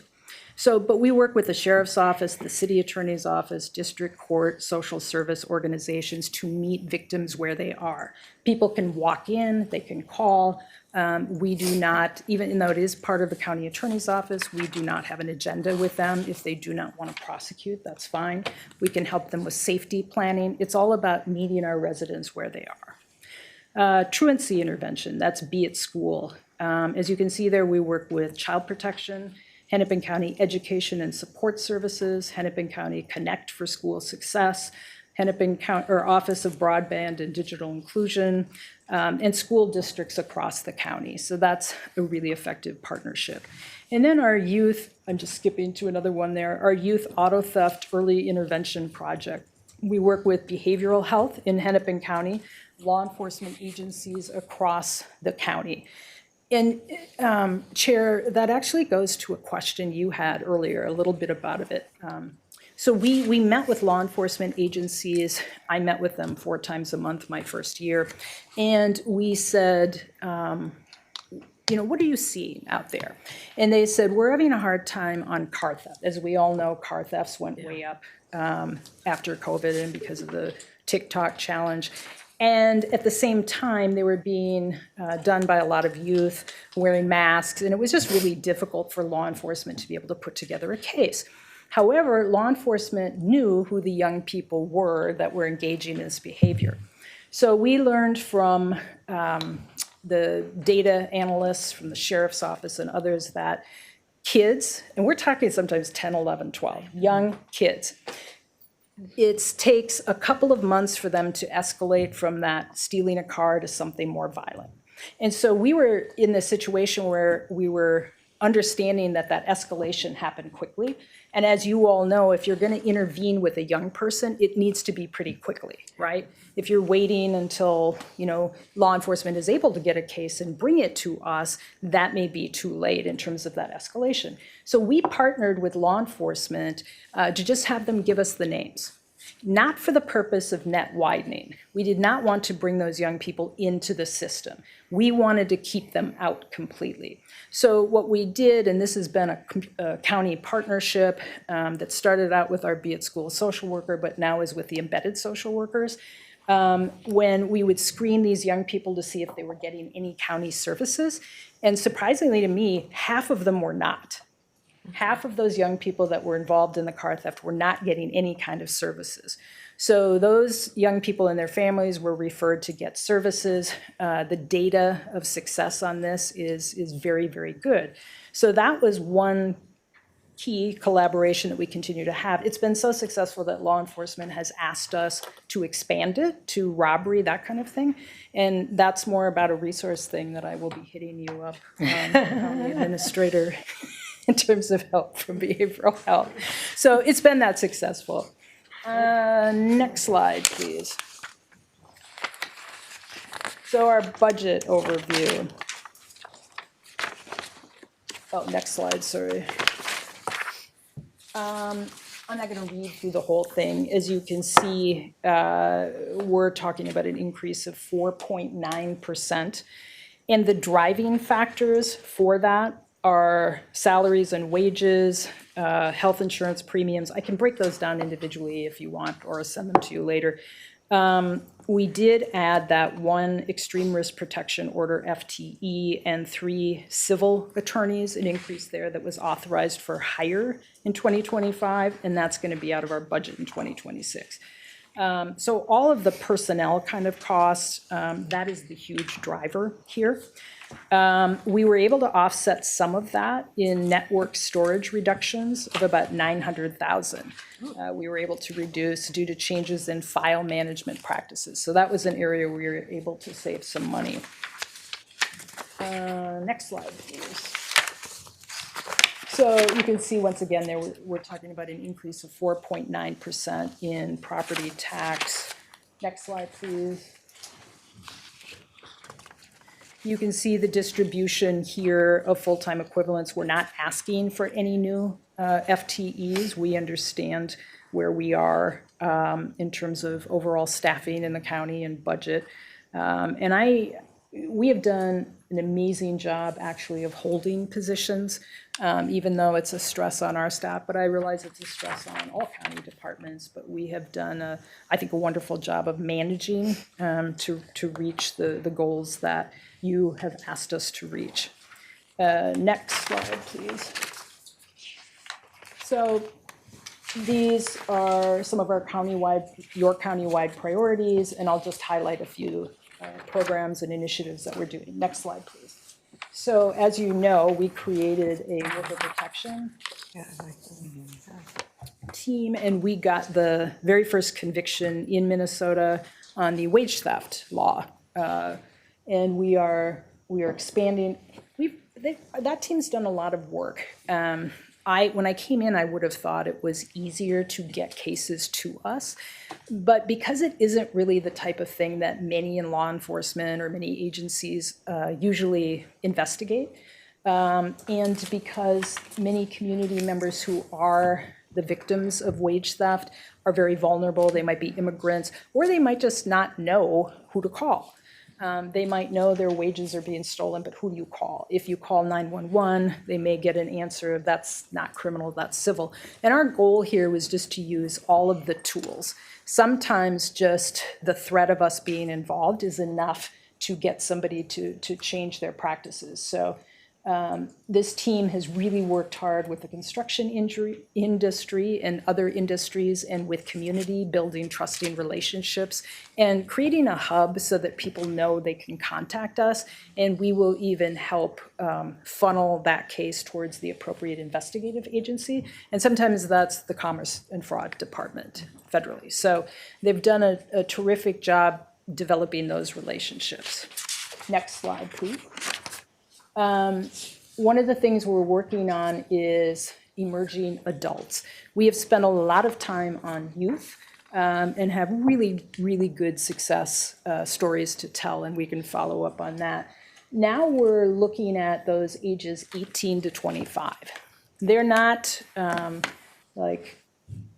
law recognizes or has decided that when you're 18, you're treated as an adult, right? But we know brain development isn't finished. There are a lot of issues that are still there, and we're trying to build some teams to focus on what to do with young people in those areas, to match them with resources that really do help with young people there.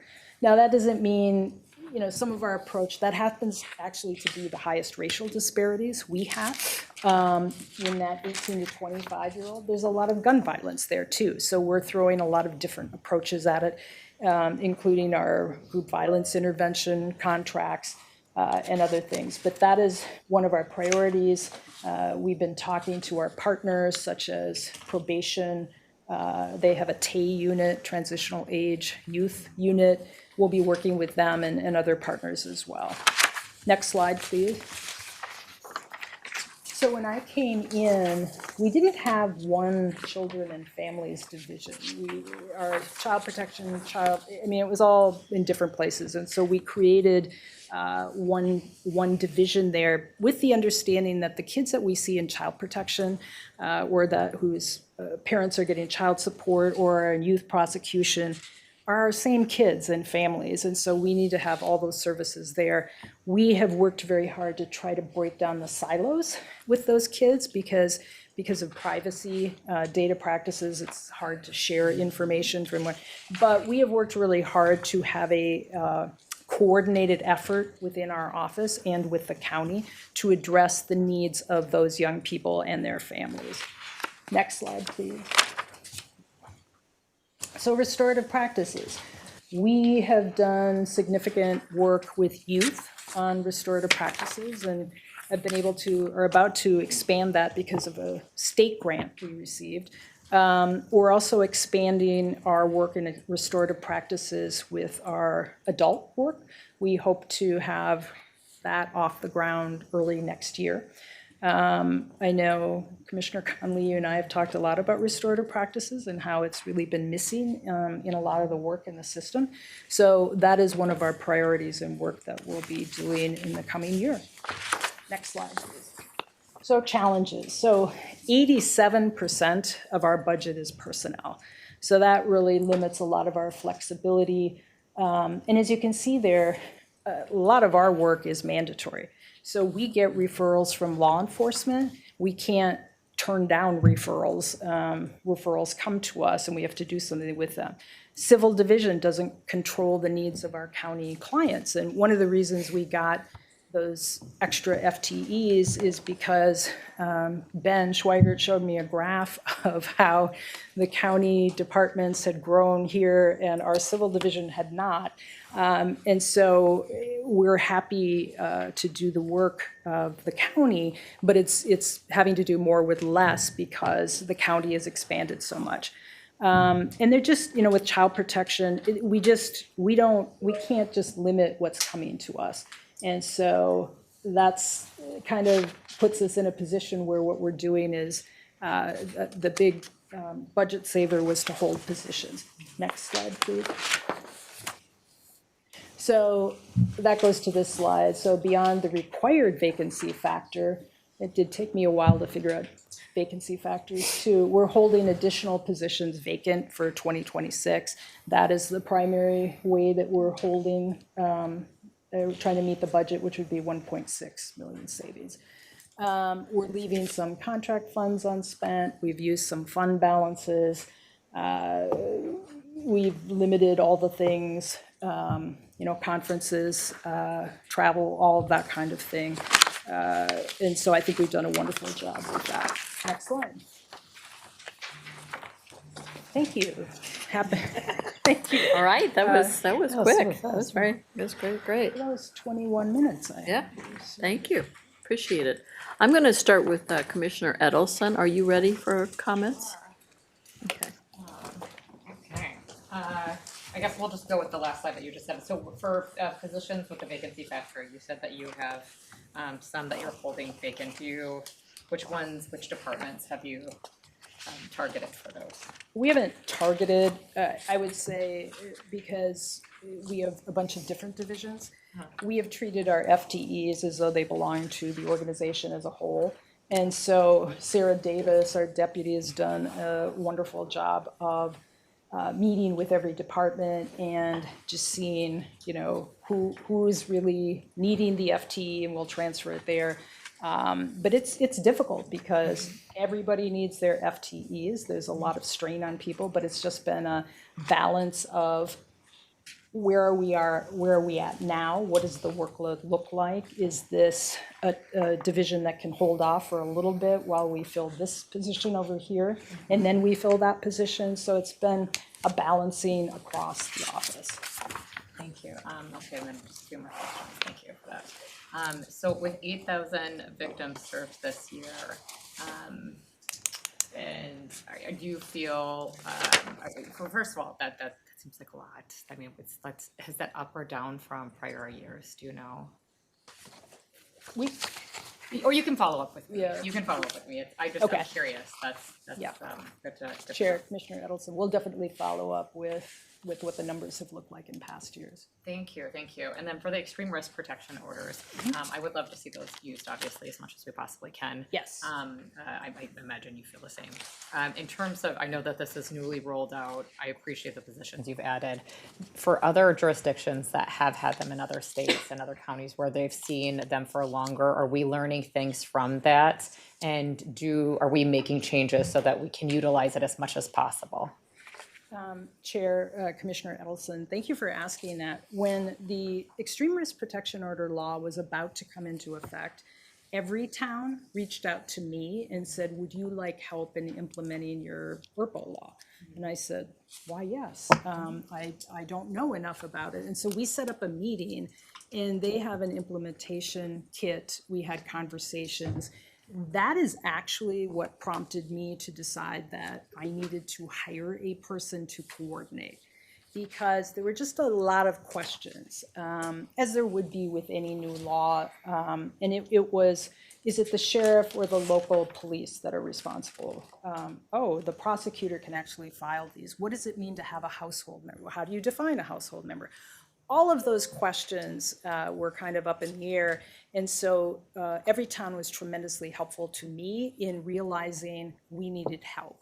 And so we were fortunate to be able to hire Raina Alexander, who has a lot of experience in training on these. And she just jumped right in, and she's met with law enforcement. And if you looked at that Strib article about ERPOs, it talks about how coordinated Hennepin County has been, and that's led to more of them than any other county in the state. And I would credit that due to Raina's work with law enforcement and community. What every town has said, other agencies have said, we're way far ahead, actually, in some ways, as some other states. I think in the whole state of Connecticut, they hadn't filed as many as we have in Hennepin County. However, the fact that, I mean, to me, it doesn't matter where we are in terms of other states. What I know is that we go out and we do presentations, and I go out and talk to community members, and they don't know about this tool. And to me, it's essential. So we have actually created a toolkit, ERPO toolkit, that has graphs and frequently asked questions that we are about to roll out, I think, next week.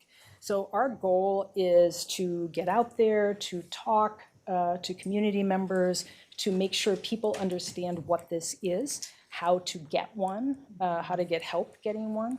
And so we'll probably be sending that toolkit to all of you so that you can get it out to your communities. Because especially with, right now, there are more guns than we have people here, and we see gun violence. And this is simply one tool that is available to us to at least temporarily get the guns out of the hands of people who are struggling with their mental health.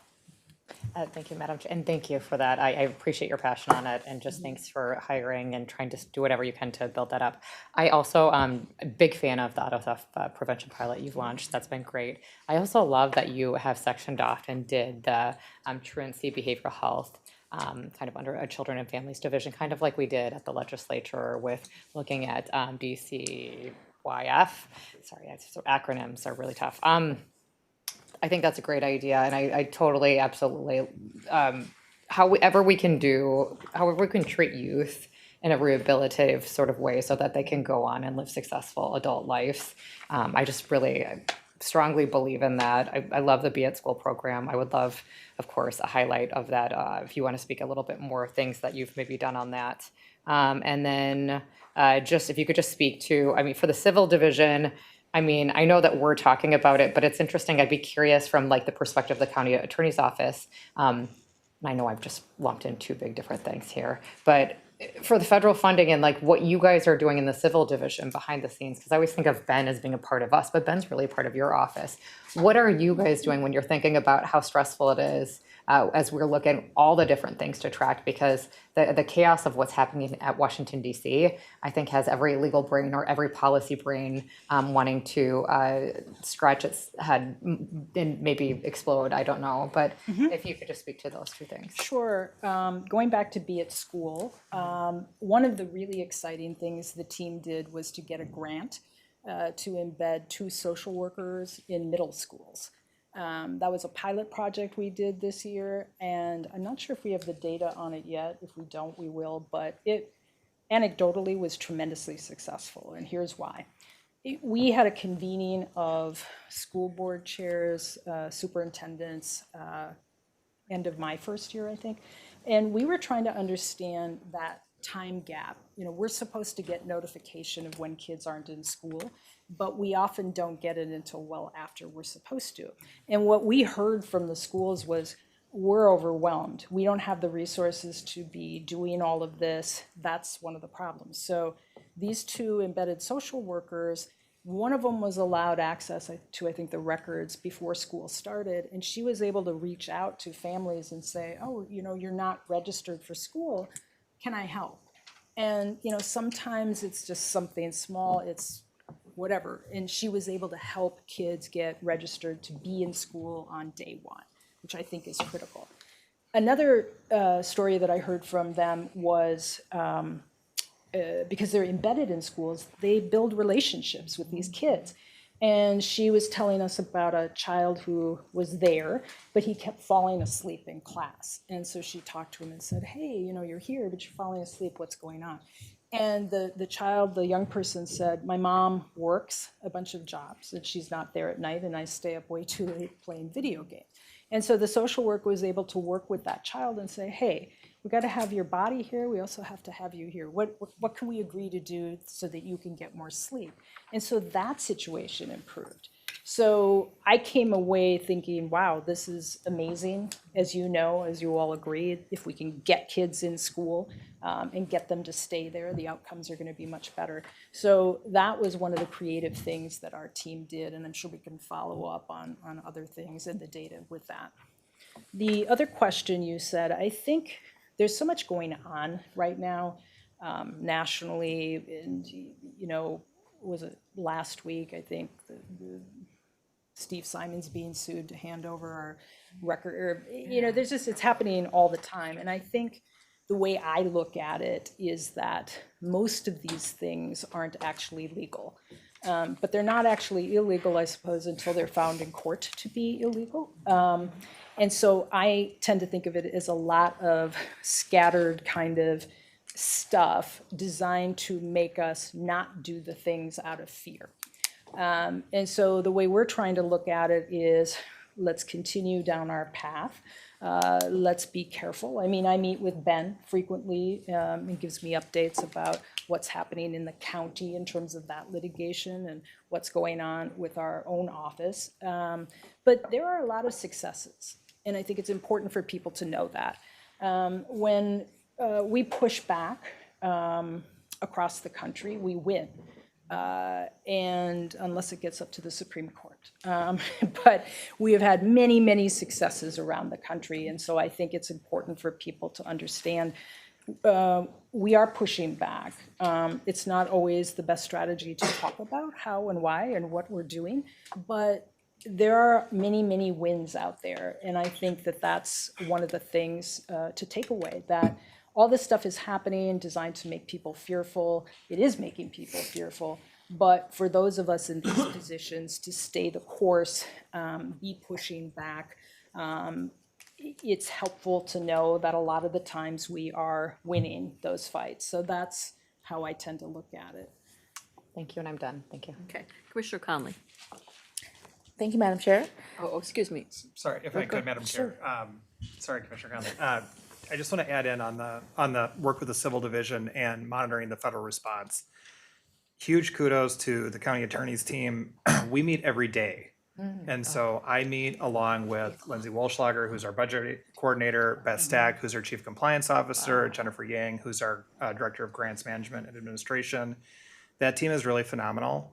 And I'm forgetting the stats, Dan, maybe you'll recall. I think there was something like 75 different federal actions that we were holding pending protections. We've put a tremendous amount of time in. The bulk of the work is being done by the Civil Division team, who is giving us legal guidance, and also the staff from Grants Management, which are digging through with all the departments and really framing things up for the attorney's office to process. And so I think we can say with a very high degree of confidence, we have not agreed to any terms or conditions that we think would put the county at risk financially. That has been a major focus going back to the beginning of this year.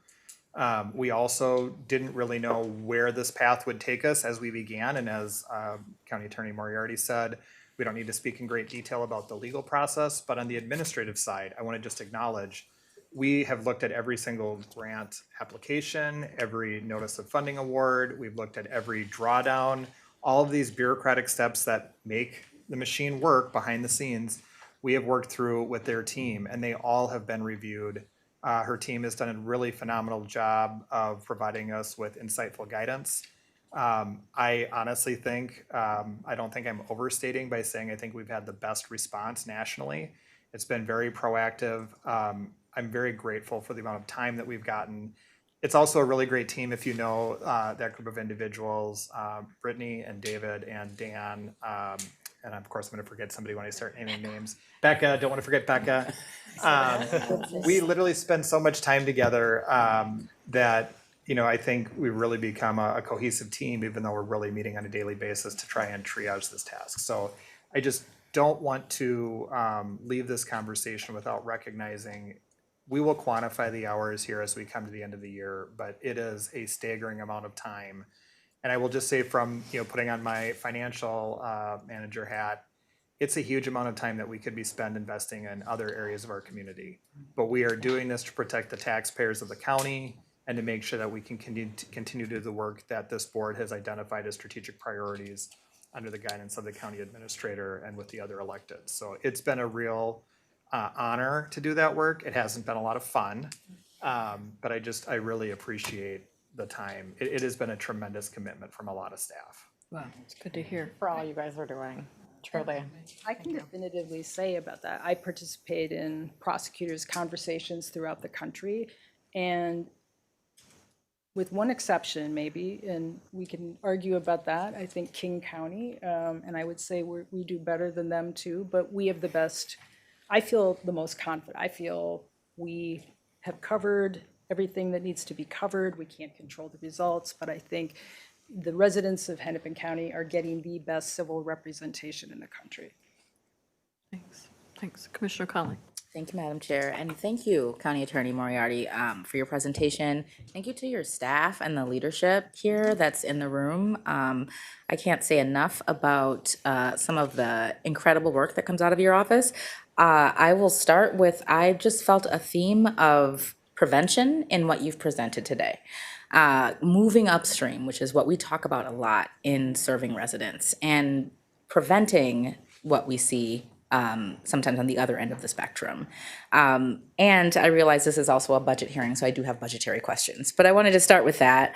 I can't speak enough about the incredible work that you led with, and that was the work of our victim and witness services. I was coming into the government center as you were rushing out, and I think we stopped to hug, and that was it, and I knew exactly what was going on. And the fact that this core group of incredible human beings stayed with those families is not lost on me. I hope they're being well supported, because when we talk about mental health in Hennepin County, I think that also includes mental health for first responders. It includes mental health for our victim and witness services staff, and for anyone who is directly in the street, so to speak, with people who are just absolutely going through the worst times of their lives. The folks that show up for them need support too. And so this is just a group of incredible humans, and I appreciate everything that they do. So thank you for leading with that. I also want to say that, you know, we have talked a lot about restorative practice. And as a social worker, I will say that I know that this is something that we should invest more in because it works. Because if I can get across the table from a 13-year-old who stole my vehicle, I might be able to prevent something from happening in the future. It may change how that young person views what it is that they did. it may stop another family from experiencing what I did. I just believe in the work. And when I was studying social work, we had Paul Schnell come in, as a matter of fact, it was a very long time ago, talk to us about why restorative practice works. And it is, yeah, he was an adjunct professor. Okay, my undergrad. Anyway, continue on this course, because I heard that you are and read that you are, and I can't speak more highly of it. I've seen data around the effectiveness of it for both the victim and the person who committed the crime, whether it was a young person or an adult. This is often a conversation that needs to happen. And I think my question originally to you years ago was, is this something that the court can like sentence someone to? Like, how far are we with this work? So I'm excited to continue to see it evolve. I think it can change lives. You can speak to that. Chair, Commissioner Connolly, in our diversion programs, that's our choice. And so we have devoted a lot of resources into restorative practices for youth. And so we don't have to wait for the court to do that, which is good, because we've talked about before, kids need quick consequences, right? You can't wait until the court process for it to make any sense. So we have done that on our own. I wanted to reflect on a conversation you and I had that you shared with me, and that I completely believe in, that, you know, if a young person steals a car and they don't really understand the impact, it's not, you know, we can do things over here that may not impact them as much as sitting across the table from the person from whom they took the car, and perhaps hearing from that person, hey, I'm a single mom, you took my car, I didn't have any way to get to work or get my children to school. That is why I think restorative practices are so successful, because the person who has harmed the other person has to apologize, but also has to understand and own and realize the impact that they had. It's on a person, and it's hard to hear that sitting across the table rather than, you know, having to go be punished in some way. So we very much believe in restorative practices. We are working on expanding that in ways that I think will become more clear next spring. I'm excited for that. Thank you. And thank you for prioritizing it and expanding it. To talk a little bit about the budget, I appreciate the way that you've kind of looked at the 2026 situation and approached it. So I'm on page 12 of the budget booklet. I'm looking at how you offset personnel costs, how you've held those 13 vacant positions, which is saving money. We have had conversations since budget hearings started about moving soap from one bathroom to another, or for shaking couch cushions to find where there might be cost savings, right? And this is very much well reflected in your budget booklet, in your budget. So thank you for taking that into account. There's two things that stood out to me. One of them is you spoke very highly, and I will forever speak very highly of our DASC, of our Domestic Abuse Service Center. And I was wondering, their budget isn't necessarily a line item here, so can you speak to the 2025 budget versus the 2026 budget for DASC? Or heads are turning, but I'd love to know kind of where we were this year versus where we'll be at next year for DASC specifically. Yeah, I think I'll have to follow up on that and get you the numbers. We very much realize that DASC is critically important, as is our victim witness department. They are the most diverse staff we have. And so we have made an intentional effort about recruiting and making sure we maintain that group of people, or that the size. But I will follow up on the exact numbers. Yeah, I appreciate that. And that, I think, goes into the question too that Commissioner Ellison asked about where might we be holding some of those staff, and just if they are those two areas specifically, I'd be interested in that, because I know that the need gets greater, and we want to be able to meet the need. It doesn't come from a particular department. It's Like just I that said, I bucket. think Sarah Davis, and it's kind of reflects what you as commissioners have done, is thinking about the FTEs belong to the county as a whole, right? A whole.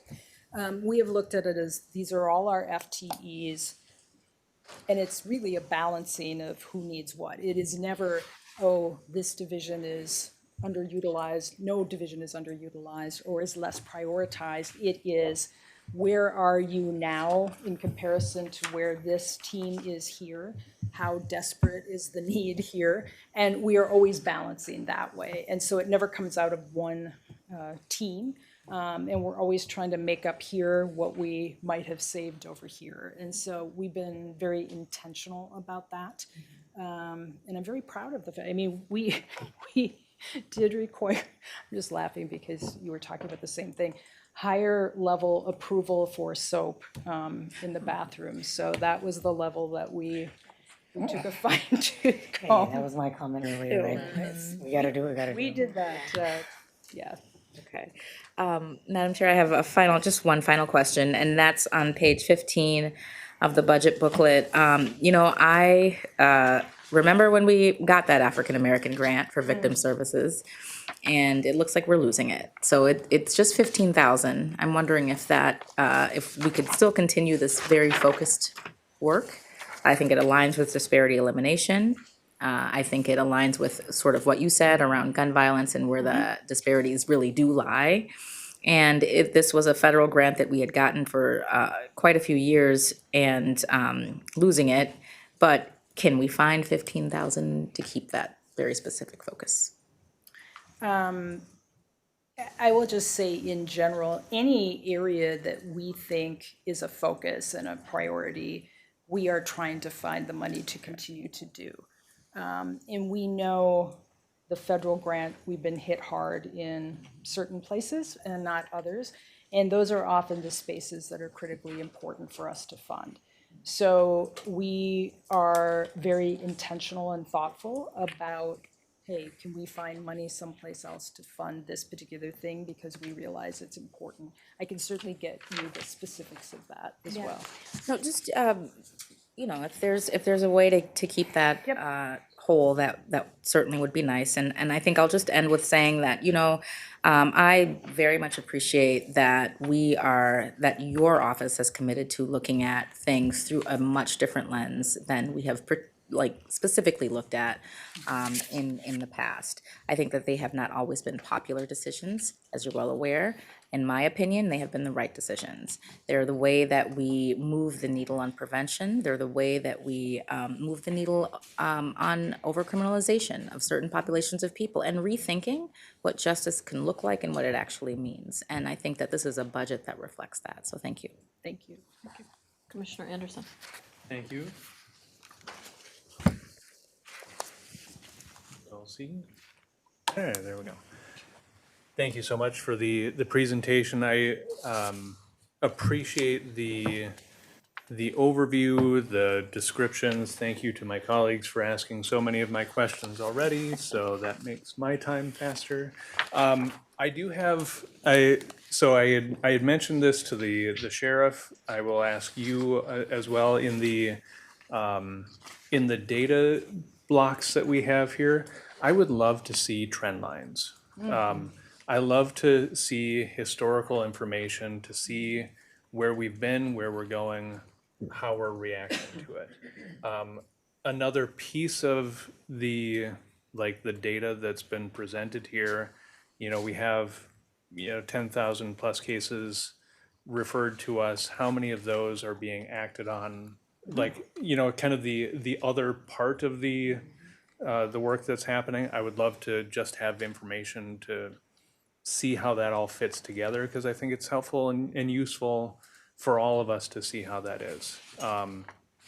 I really appreciate the collaborations and the way that you are collaborating with so many different partner organizations. I think that is essential to what we are doing. And I think one of the things that I want to, we have talked about this in the past, I want to make sure that we are not duplicating efforts. This is a huge part of where we are at right now, is making sure that while we are doing work, that we are not duplicating an effort that exists or is better handled in another area. So I just want to make sure that we are in alignment with the role that the county attorney's office, the function that you have versus the function that you know, Human Services or the Sheriff's Department or whoever might have the core responsibility of delivering a service, that we are appropriately aligned. I did have, and that's all I'll say on that piece. I did have a question on the budget component of it.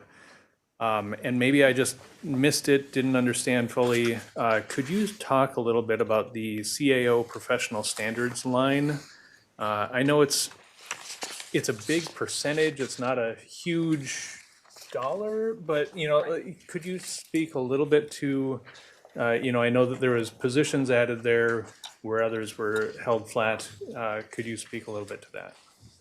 Yeah, Chair, Commissioner Anderson, on that, I know it's what, a 33% increase, so that stands out.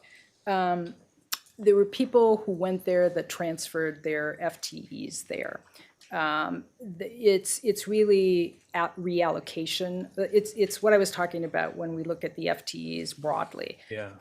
And so it so happens that we had some people in limited duration, I believe, that we had FTEs available, so we moved that so that person could move in. So I think it's an artificial 33%. It's not, we haven't hired new people this year, I don't believe we had, because we had some people in limited duration that are now stepping into those positions, if that makes sense. All right. And we had some position, one of the reasons county admin too went down is that we used, I believe, some of those positions to give an FTE to people in DOPS that didn't have FTEs. Okay. Could you, sorry, just explain what that division or what that department is? Sure. Sorry. I'm sorry. No, I'm It was sorry. like, Yeah, it's a division that we created when I came in. It's professional standards, and it houses our expungement team, our Brady team, our conviction integrity work, our pardons and commutations, our training. We now have comprehensive training for the first time in the office, where and this goes to, you know, conferences and stuff like that. We're not sending people to conferences, that we're cutting down on that travel. We're having people come in to train, so that everybody can appreciate and learn from that person. So by having a comprehensive training division, we're able to bring that in-house. So that is part of professional standards as well. And I'm sure I'm missing, it's Brady as well. So it's a bunch of different teams that are doing a lot of really important work that either wasn't being done before, or it's now centralized in a specific place. and so that brings up just a question that I've asked, and we'll probably be asking in other budget hearings as we have the opportunity. Warning, everybody, sorry. How much of as we're looking at the work that we're doing, how much of it is state mandated versus work that we are trying to perform to get ahead of something? You know, like, I think so much of what Hennepin County does and has been known for is being proactive. We talked about so much of the prevention work that I think is so essential to what we are doing. But, you know, I think in tough budget times, the non-mandated pieces are what we look at first, right? And so I would welcome like, just kind of knowing a little bit more how you're looking at that in terms of your budget. How much are we looking at mandated services versus non-mandated? It's probably less so than what you heard the sheriff talking about. I mean, we, as you know, are 87% personnel. And really I'd say it's an unfunded, so local law enforcement, we charge cases or we decline cases, whatever we're gonna do with cases, those cases come from local law enforcement.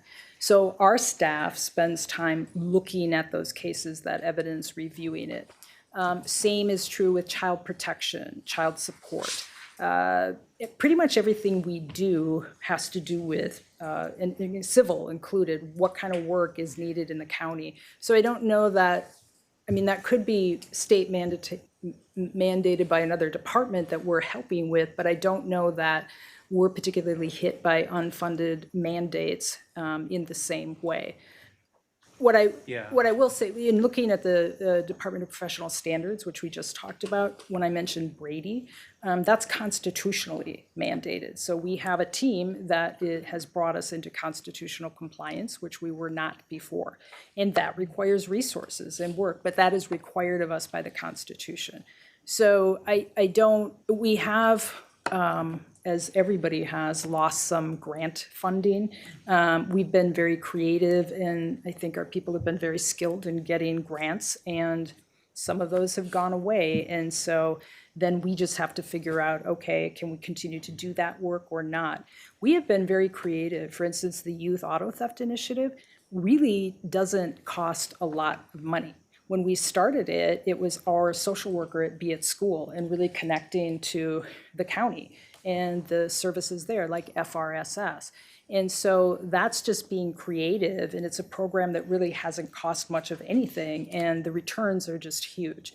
So I'm very proud of the creative innovations we have done in terms of the prevention work that aren't costing us a lot of money.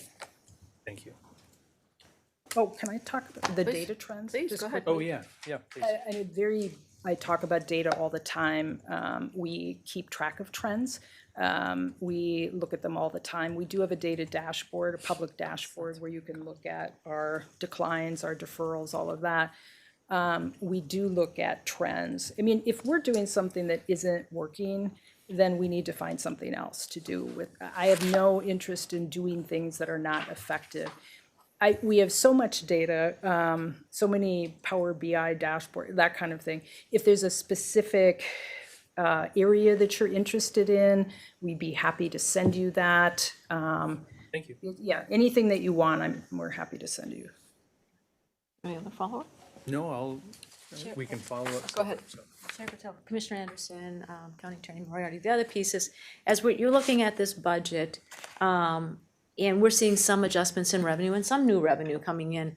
I think part of the work that we will need to be doing is we yet do not know what the impacts are gonna be coming from the federal government with the current budget shutdown and the budget cuts that are occurring. And so it will be a challenge for all of us. Our commitment to disparity elimination will be critical, the positive work that's happened.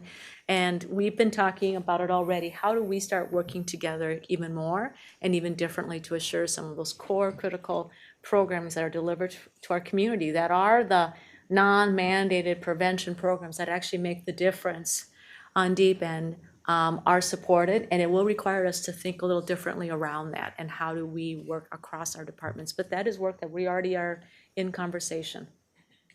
Thank you. Thanks. Go ahead, Commissioner Yes, Fernando. Thank you, Madam Chair. Thank you, County Attorney Moriarty, and the whole team who's here.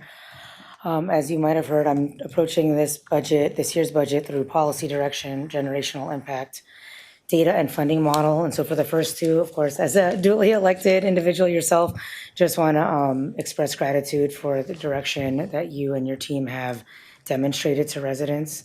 It is consistently upstream from my perspective, trauma-informed, restorative, and that progression over the last particularly handful of years, as Commissioner Conley named, is very notable, and I'm individually very grateful for that. I also want to acknowledge just kind of the moment we're in. You, like all the other areas, are being expected to essentially manage through attrition and try to hold flat. So I just want to acknowledge that, for anybody following it, home pages 1 and 2 show the whole org, and even just looking at FTEs, et cetera, we are largely flat with a few exceptions like, elections, et cetera, et cetera. So I just want to acknowledge that your team is being expected to do more because of the moment. In addition to what Joe was sharing around, wait, let me step back. I appreciated that you highlighted how demanding the county government civil side is on slide 6. That's not how you said it, but I just appreciated that the increased demand here. I mean, I've been called worse than being called demanding county attorney, so I felt very comfortable with that. But it really is a really good reminder. And when you all kind of spoke, referenced it, and so I want to put a finer point to the year 2025 for any residents who are watching in. As the current administration's direction became more known, analysis from dozens of staff across all departments, dozens of staff from a legal perspective, and it seems as though the tolerance for unconstitutional and not yet legal actions continues to rise. And so from a county board perspective, we sought to engage with that with a lot of due diligence. We had advocated in DC, we advocated locally, we sent letters, we joined coalitions, and so I just want to share on behalf of all of us, both to the residents of whom we are serving and to the workforce who we are seeking to keep stable and the taxpayer who's funding this work, we are really leaving no stone unturned and seeking to be very deliberative. And you and your office represents quite literally the last line of legal defense, or perhaps the first line of verified proactive action when there are just so many unconstitutional, like observably unconstitutional and actions that are really ripping our households and communities apart. So gratitude to everyone who has really, I don't think we've actually talked about that yet, that we are joining lawsuits, we are prevailing in injunctive relief, there are hundreds of millions of dollars of financial relief, I guess you could say, really, because of you and your teams and our partnership, so thank you for that. A couple things I wanted to highlight. I've shared this with you already, so this is not anything new. I, like my colleagues, will be very interested in focusing even more on victims, on how we think about that. That is because writ large, the cortisol in the air and the victimization of whole communities, that is both unconstitutional and inhumane, as mentioned earlier, it doesn't seem like that will be decreasing anytime soon. And so how we are ensuring alignment there. I'm very moved by where there might be systemic gaps and systemic corrections, or adjustments, I should say, as you are working with lots of various systems. So 3,700 plus people served at DASC through the Ides of September. So that's like 15-ish people a day, if you even include weekends. So that's a material number of individuals that are coming to us specifically from a domestic abuse perspective. And so I just want to kind of clock that and say that out loud in a time where attacks on race, gender, age, ability, country of origin continue to be further expanding. Of course, we know that the risk to victims increase and the risk of victims not reporting also increases. So there's what we're tracking and what is not yet being tracked, or what people might be uncomfortable to share. Even, there's not anything, I know that everybody's very confidential, et cetera, but just the cortisol in the atmosphere has really placed residents and households in a situation that's kind of unimaginable in a lot of ways. So thank you for your partnership with county government services. And I know I've shared this with you, I've shared this with you. As we move forward, we have to, with factual resolve, identify gaps, communicate those gaps. I said this at a budget briefing recently, almost talking about local governments as siblings. Like, I'm a middle kid, so I'm aware that sometimes we have to motivate our siblings to engage in a way that is best for the family party. And we are in unimaginable circumstances. So how are we partnering in ways that have not yet been considered? And how are we being bold? And there's a gap that is identified. Let's convene the meeting to work to correct that. So I also appreciate that the strategy that you've outlined and why you are not always naming your strategy out loud in the paper and whatnot. So I don't want to get too far down that road, but the attacks against women, people of color, transgender people with disabilities, people with various life circumstances, and the just over-criminalization of poverty has just systemically worsened somehow in the last 10 months. Not because of us, but that's just what the data is showing. And so thank you for holding flat this year, and we will certainly need to ensure kind of a mutual understanding on what progress means in this next period. It isn't just the data, it's how that data is being analyzed and what are the precise tools that hopefully we're enacting. So I'm more speaking a little bit to some of our, some of the conversations I know that we've had over time, where I really appreciate the partnership. I didn't have a ton of questions other than how'd you save $900,000 on, like, what's the denominator on that? I mean, no, I mean, because it's $1 million is impressive in general, but looking at your budget, 900,000 out of what line item is also impressive. I don't know if Glenn Gilbertson is also applying that to the rest of the county or how we're doing that, but where did this come from? Sorry, Madam Chair, we can circle back with the number unless the county attorney has it handy. We don't have it memorized in OBF, but. Chair, Commissioner, our team, and I give particular credit to Sarah Davis and Lonnie. They're all trying to find out. the answer, I Well, think. Yeah. no, I mean, this was looking at absolutely everything we do, non-personnel, right? I mean, we're 87% personnel. Yeah.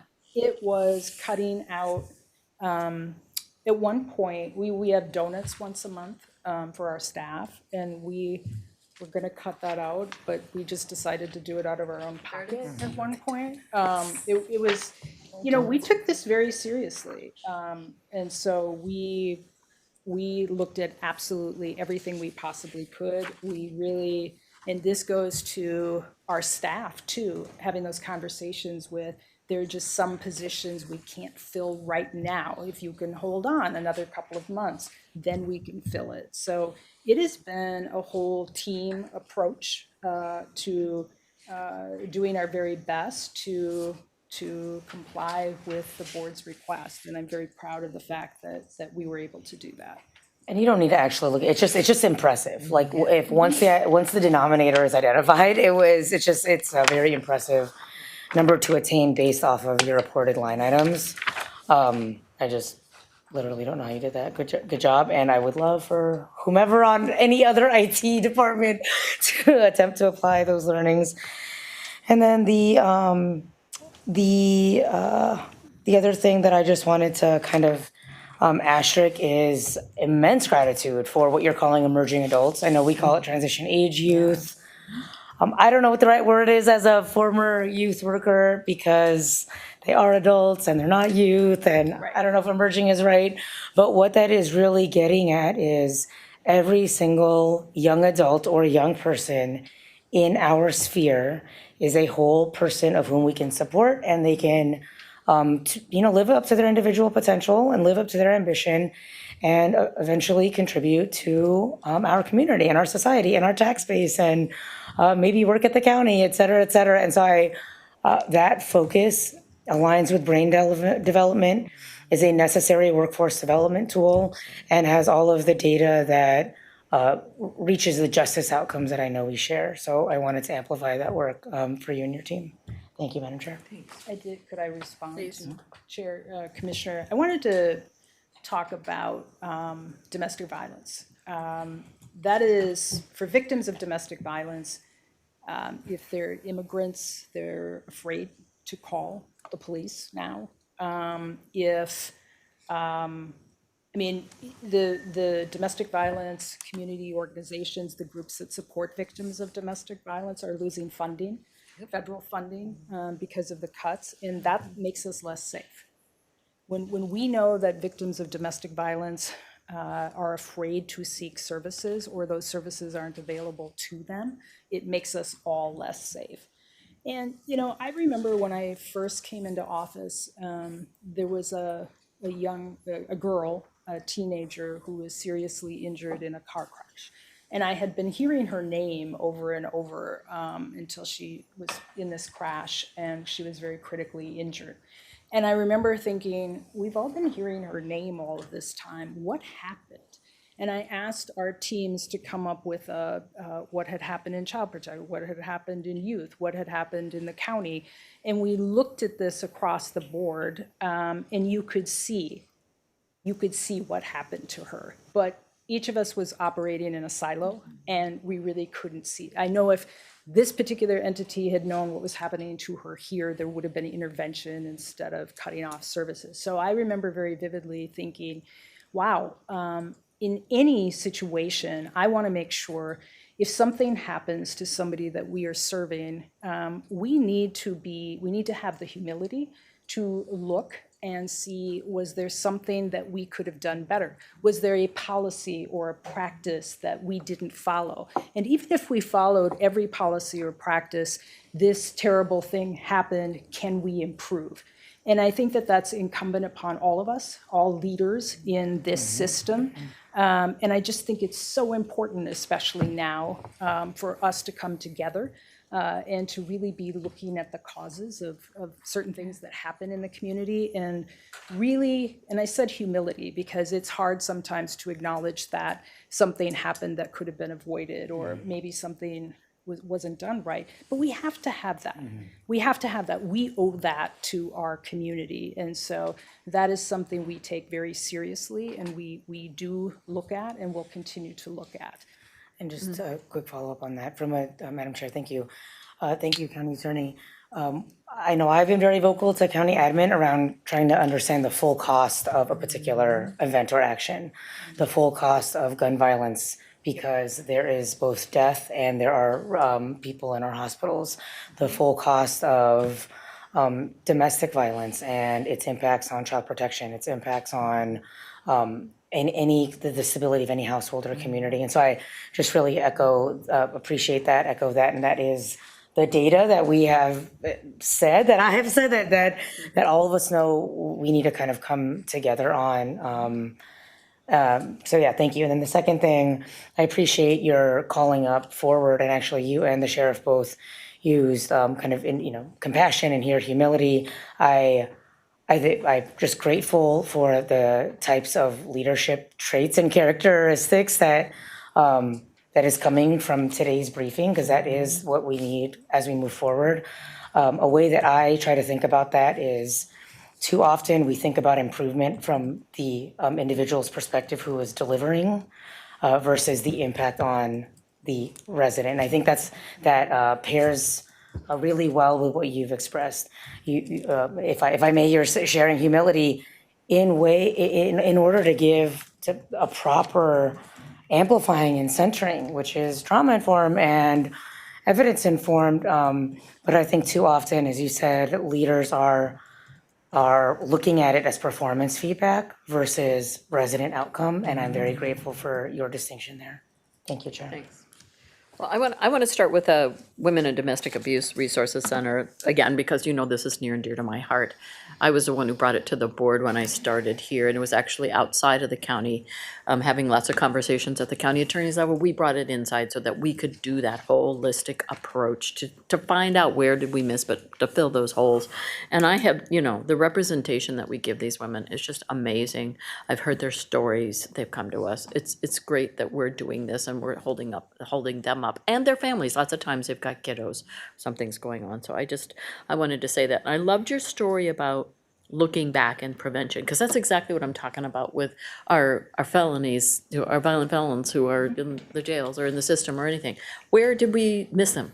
Where did we miss? How many times did we touch them and we didn't get all the way we needed to be?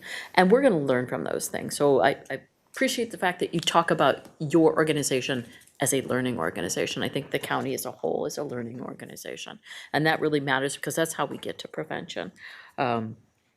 I wanted to talk too about the UNT visas. When I was many, many years ago, I'm the senior one on this board right now, speaking. I remember when they first came to municipalities, the UNT visas, and how impactful those were to our immigrant community so that they would come forward. And to see that you've gone out and done outreach and increased this is amazing. I did want to ask one question, because there was one city that wasn't playing nice with these. Are all cities now on board with UNT visas? Well, Chair, what we've done, we actually made a presentation to all the chiefs, I think at the end of my first year, and we took our team that does these and we talked about them, and chiefs shared with us that some cities were on board, some were not. Yep. And so what we said was, send them to us. Send them to us. we do have the authority to do them, and we will do them. It's been actually a great partnership with some of our law enforcement. From that perspective, we will certify those kinds of things if there's a particular city that is reluctant or for whatever reason. But we also work with cities too and try to get them on board. So I think, I mean, that number, just think of that this year. It's a remarkable number for this year. We knew how important this was going to be coming into this new administration, and so we've worked very hard at that.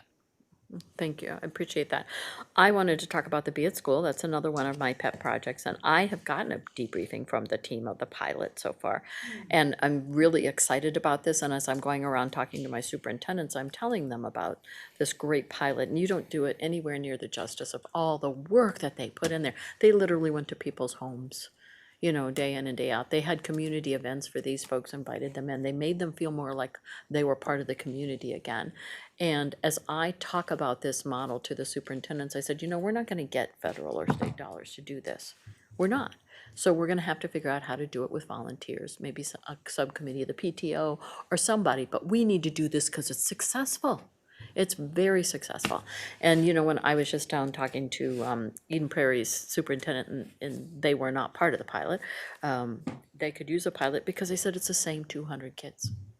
They know who they are. And I think one of the challenges that you have, and I'm wondering if this is something that the county could help with a tool, is that whole reporting of absenteeism.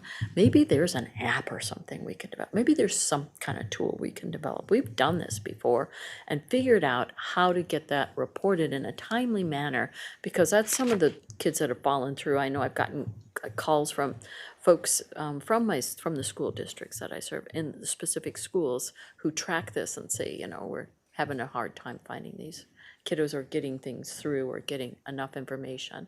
And so I understand your struggles with that. I understand the schools struggle with that because it's just another sink of where we got to put time and resources when we need to be teaching kids, right?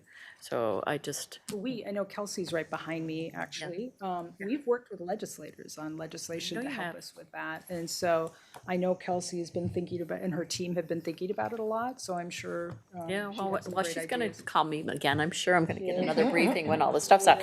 And I just want to say how much I appreciated being able to have that conversation and to talk, because this is a real, many, many years ago, I was a teacher. So that goes back to why I care so much about these kids.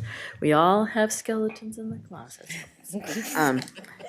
I wanted to talk about the red flag law. And first of all, I think this is great. I'm glad you're going out, talking to people around this, and trying to educate people. I think it's much needed. I think one of the other things that's much needed is the changes in the commitment laws and the education around that, because people don't realize they changed. At least people I'm talking to. So we actually had a mental health town hall that we co-sponsored with Commissioner Conley here. And our team that does commitments did come out to talk with community members. That was one part of the program. They have and I know it's a little different. I know what you're talking about, the navigator, that kind of thing. Yes. But our team has a community team that fields calls from community members about, you know, I have this relative or my son or something like that, to help walk them through what the processes are. So I think we've really been proactive in getting out in community and talking to community members about available resources. And we had ERPOs that night too. We had county, we had FRSS, we had behavioral health. It was really successful, and I want to thank Commissioner Conley for co-sponsoring that with us. Yeah, I could use it out in my community too, Sure. because I'm hearing, you know, they don't understand it, and it's Yeah, changed we for would the love to better. come out there. For the better. And then, I really commend you on the expungement work that you have done. That's a heavy lift. I've known people to go through that, and it's been really great. I think what's frustrating, and probably for you as well, is that not all agencies will respond in a timely manner and pull stuff down for these folks. And some of the stuff exists on the internet forever. And so, depending on where somebody's doing or what they're trying to do, it's really hard on some of these folks. And so I just want to point that out. Your work is really great. If we could get everybody else on board. That would matter.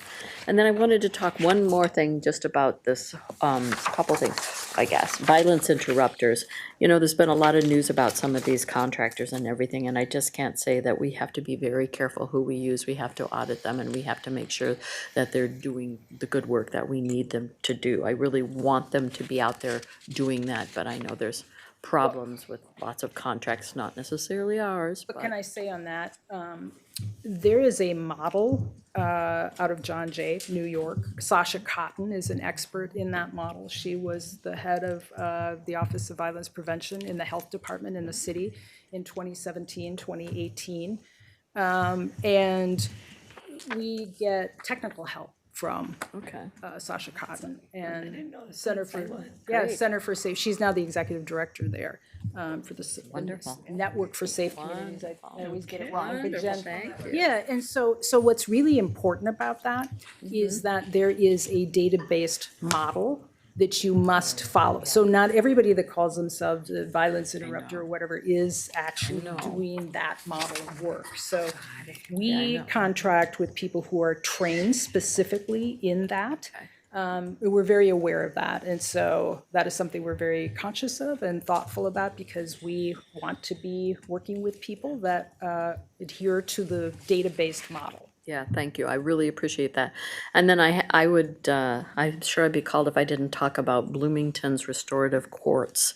They have had such success in their restorative courts down there, and they really would like to figure out how they could work to expand it into other areas and do more around that. Are you So talking about court or the police department? the court, restorative court, they call it. We have restorative court. Yeah, but they call it restorative court, and maybe.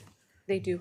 Chair Patel, Commissioners, yes. And we have staff from our behavioral health unit that are partnering with Bloomington on their research, and we've seen positive outcomes. Yeah, I know they'd love to work more and do more with you. I just know that.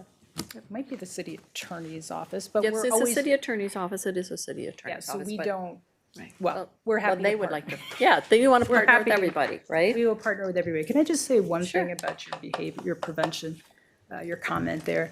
It is one thing that's really been driven home to me since I've been in this job. The number of times that I have met with families of loved ones who've lost their lives or been injured, and it's a young person that caused that. And I read all of the documents about that young person, and it's the same trajectory. And I often think, rather than telling this poor family, I'm so sorry for your loss, I think we could have prevented this. We could have prevented this. And so I think that there's much for us to learn into how to focus our efforts into what's a fairly small group of young people that have highly complex needs. But if we were to address those needs and wrap them in services, I think we could see much reduced violence. So I think, we're all here to learn about that and focus our efforts to help those That's where I young want to go. I want to go to prevention. Mm-hmm. Absolutely, absolutely. Any last comments? Chair Gotel, Commissioners, thank you. I would just like to express appreciation for Mary Moriarty, County Attorney, and her team. As many of our departments, including our County Attorney's Office, partnered really closely with all of us as we moved into a difficult budget year coming in as we did. So a lot of hard work, and as you can see, some really strong services for our community. Yeah, so thank you. Yes, thank you very much, and thank you to the staff who could make it here, and those probably online listening, and the background folks that don't get a chance to come up to the forefront. We know you're all working hard. And thank you for your support. Oh, you're most welcome. All our comments and questions have concluded, so we'll move on to item 4A, which is the old business. I would take a motion to lay over this item until 12 p.m. noon on Monday, October 20th, when we will reconvene for the budget hearing on the 2026 proposed budget to consider the capital budgeting task force. We're that far. I know, that's awesome. So I know. Okay. All those in favor signify by aye. Aye. Motion carries. Item 5 is the open forum part of this. Members of the public watching this budget hearing can call in to leave a recorded comment that will be played at the board at the next budget hearing. If there is not enough time to play all comments, the recordings will be sent to the commissioners. Your comments should be related to the specific budget hearing of October 1st, Public Works, Law, Safety, Justice hearings. Recorded message will, but also the Public Works Office, the ones that we messed up. Sorry about that. I want to apologize. It was our snafu on our side. Recorded messages will also need to meet the following standards, which are the same for in-person comments. Callers need to state their first and last name for the record. Callers will need to adhere to the rules of decorum as outlined in our posted guidance of addressing the board. Comments must be kept 2 minutes limits. Comments that are made beyond the 2 minutes will not be heard. To record your comments, 612-688-3545. Again, that number's online. It's 612-688-3545. The line will be open for 4 hours at the end of this budget hearing. I'm going to call it 3 o'clock, so until 7 p.m. tonight. Again, the number is 612-688-3545. If you want to send an email or letter to your commissioner, you can do that as well. In-person comments can be made at the annual Truth and Taxation meeting. That will be December 2nd at 6 p.m. here in these chambers. The 2026 proposed budget information and hearings information is all online at www.hennepin.us/budgets. Thank you, Ms. Wetland. Thank you, County Attorney. Thank you to the staff. We are adjourned. Thank you very much.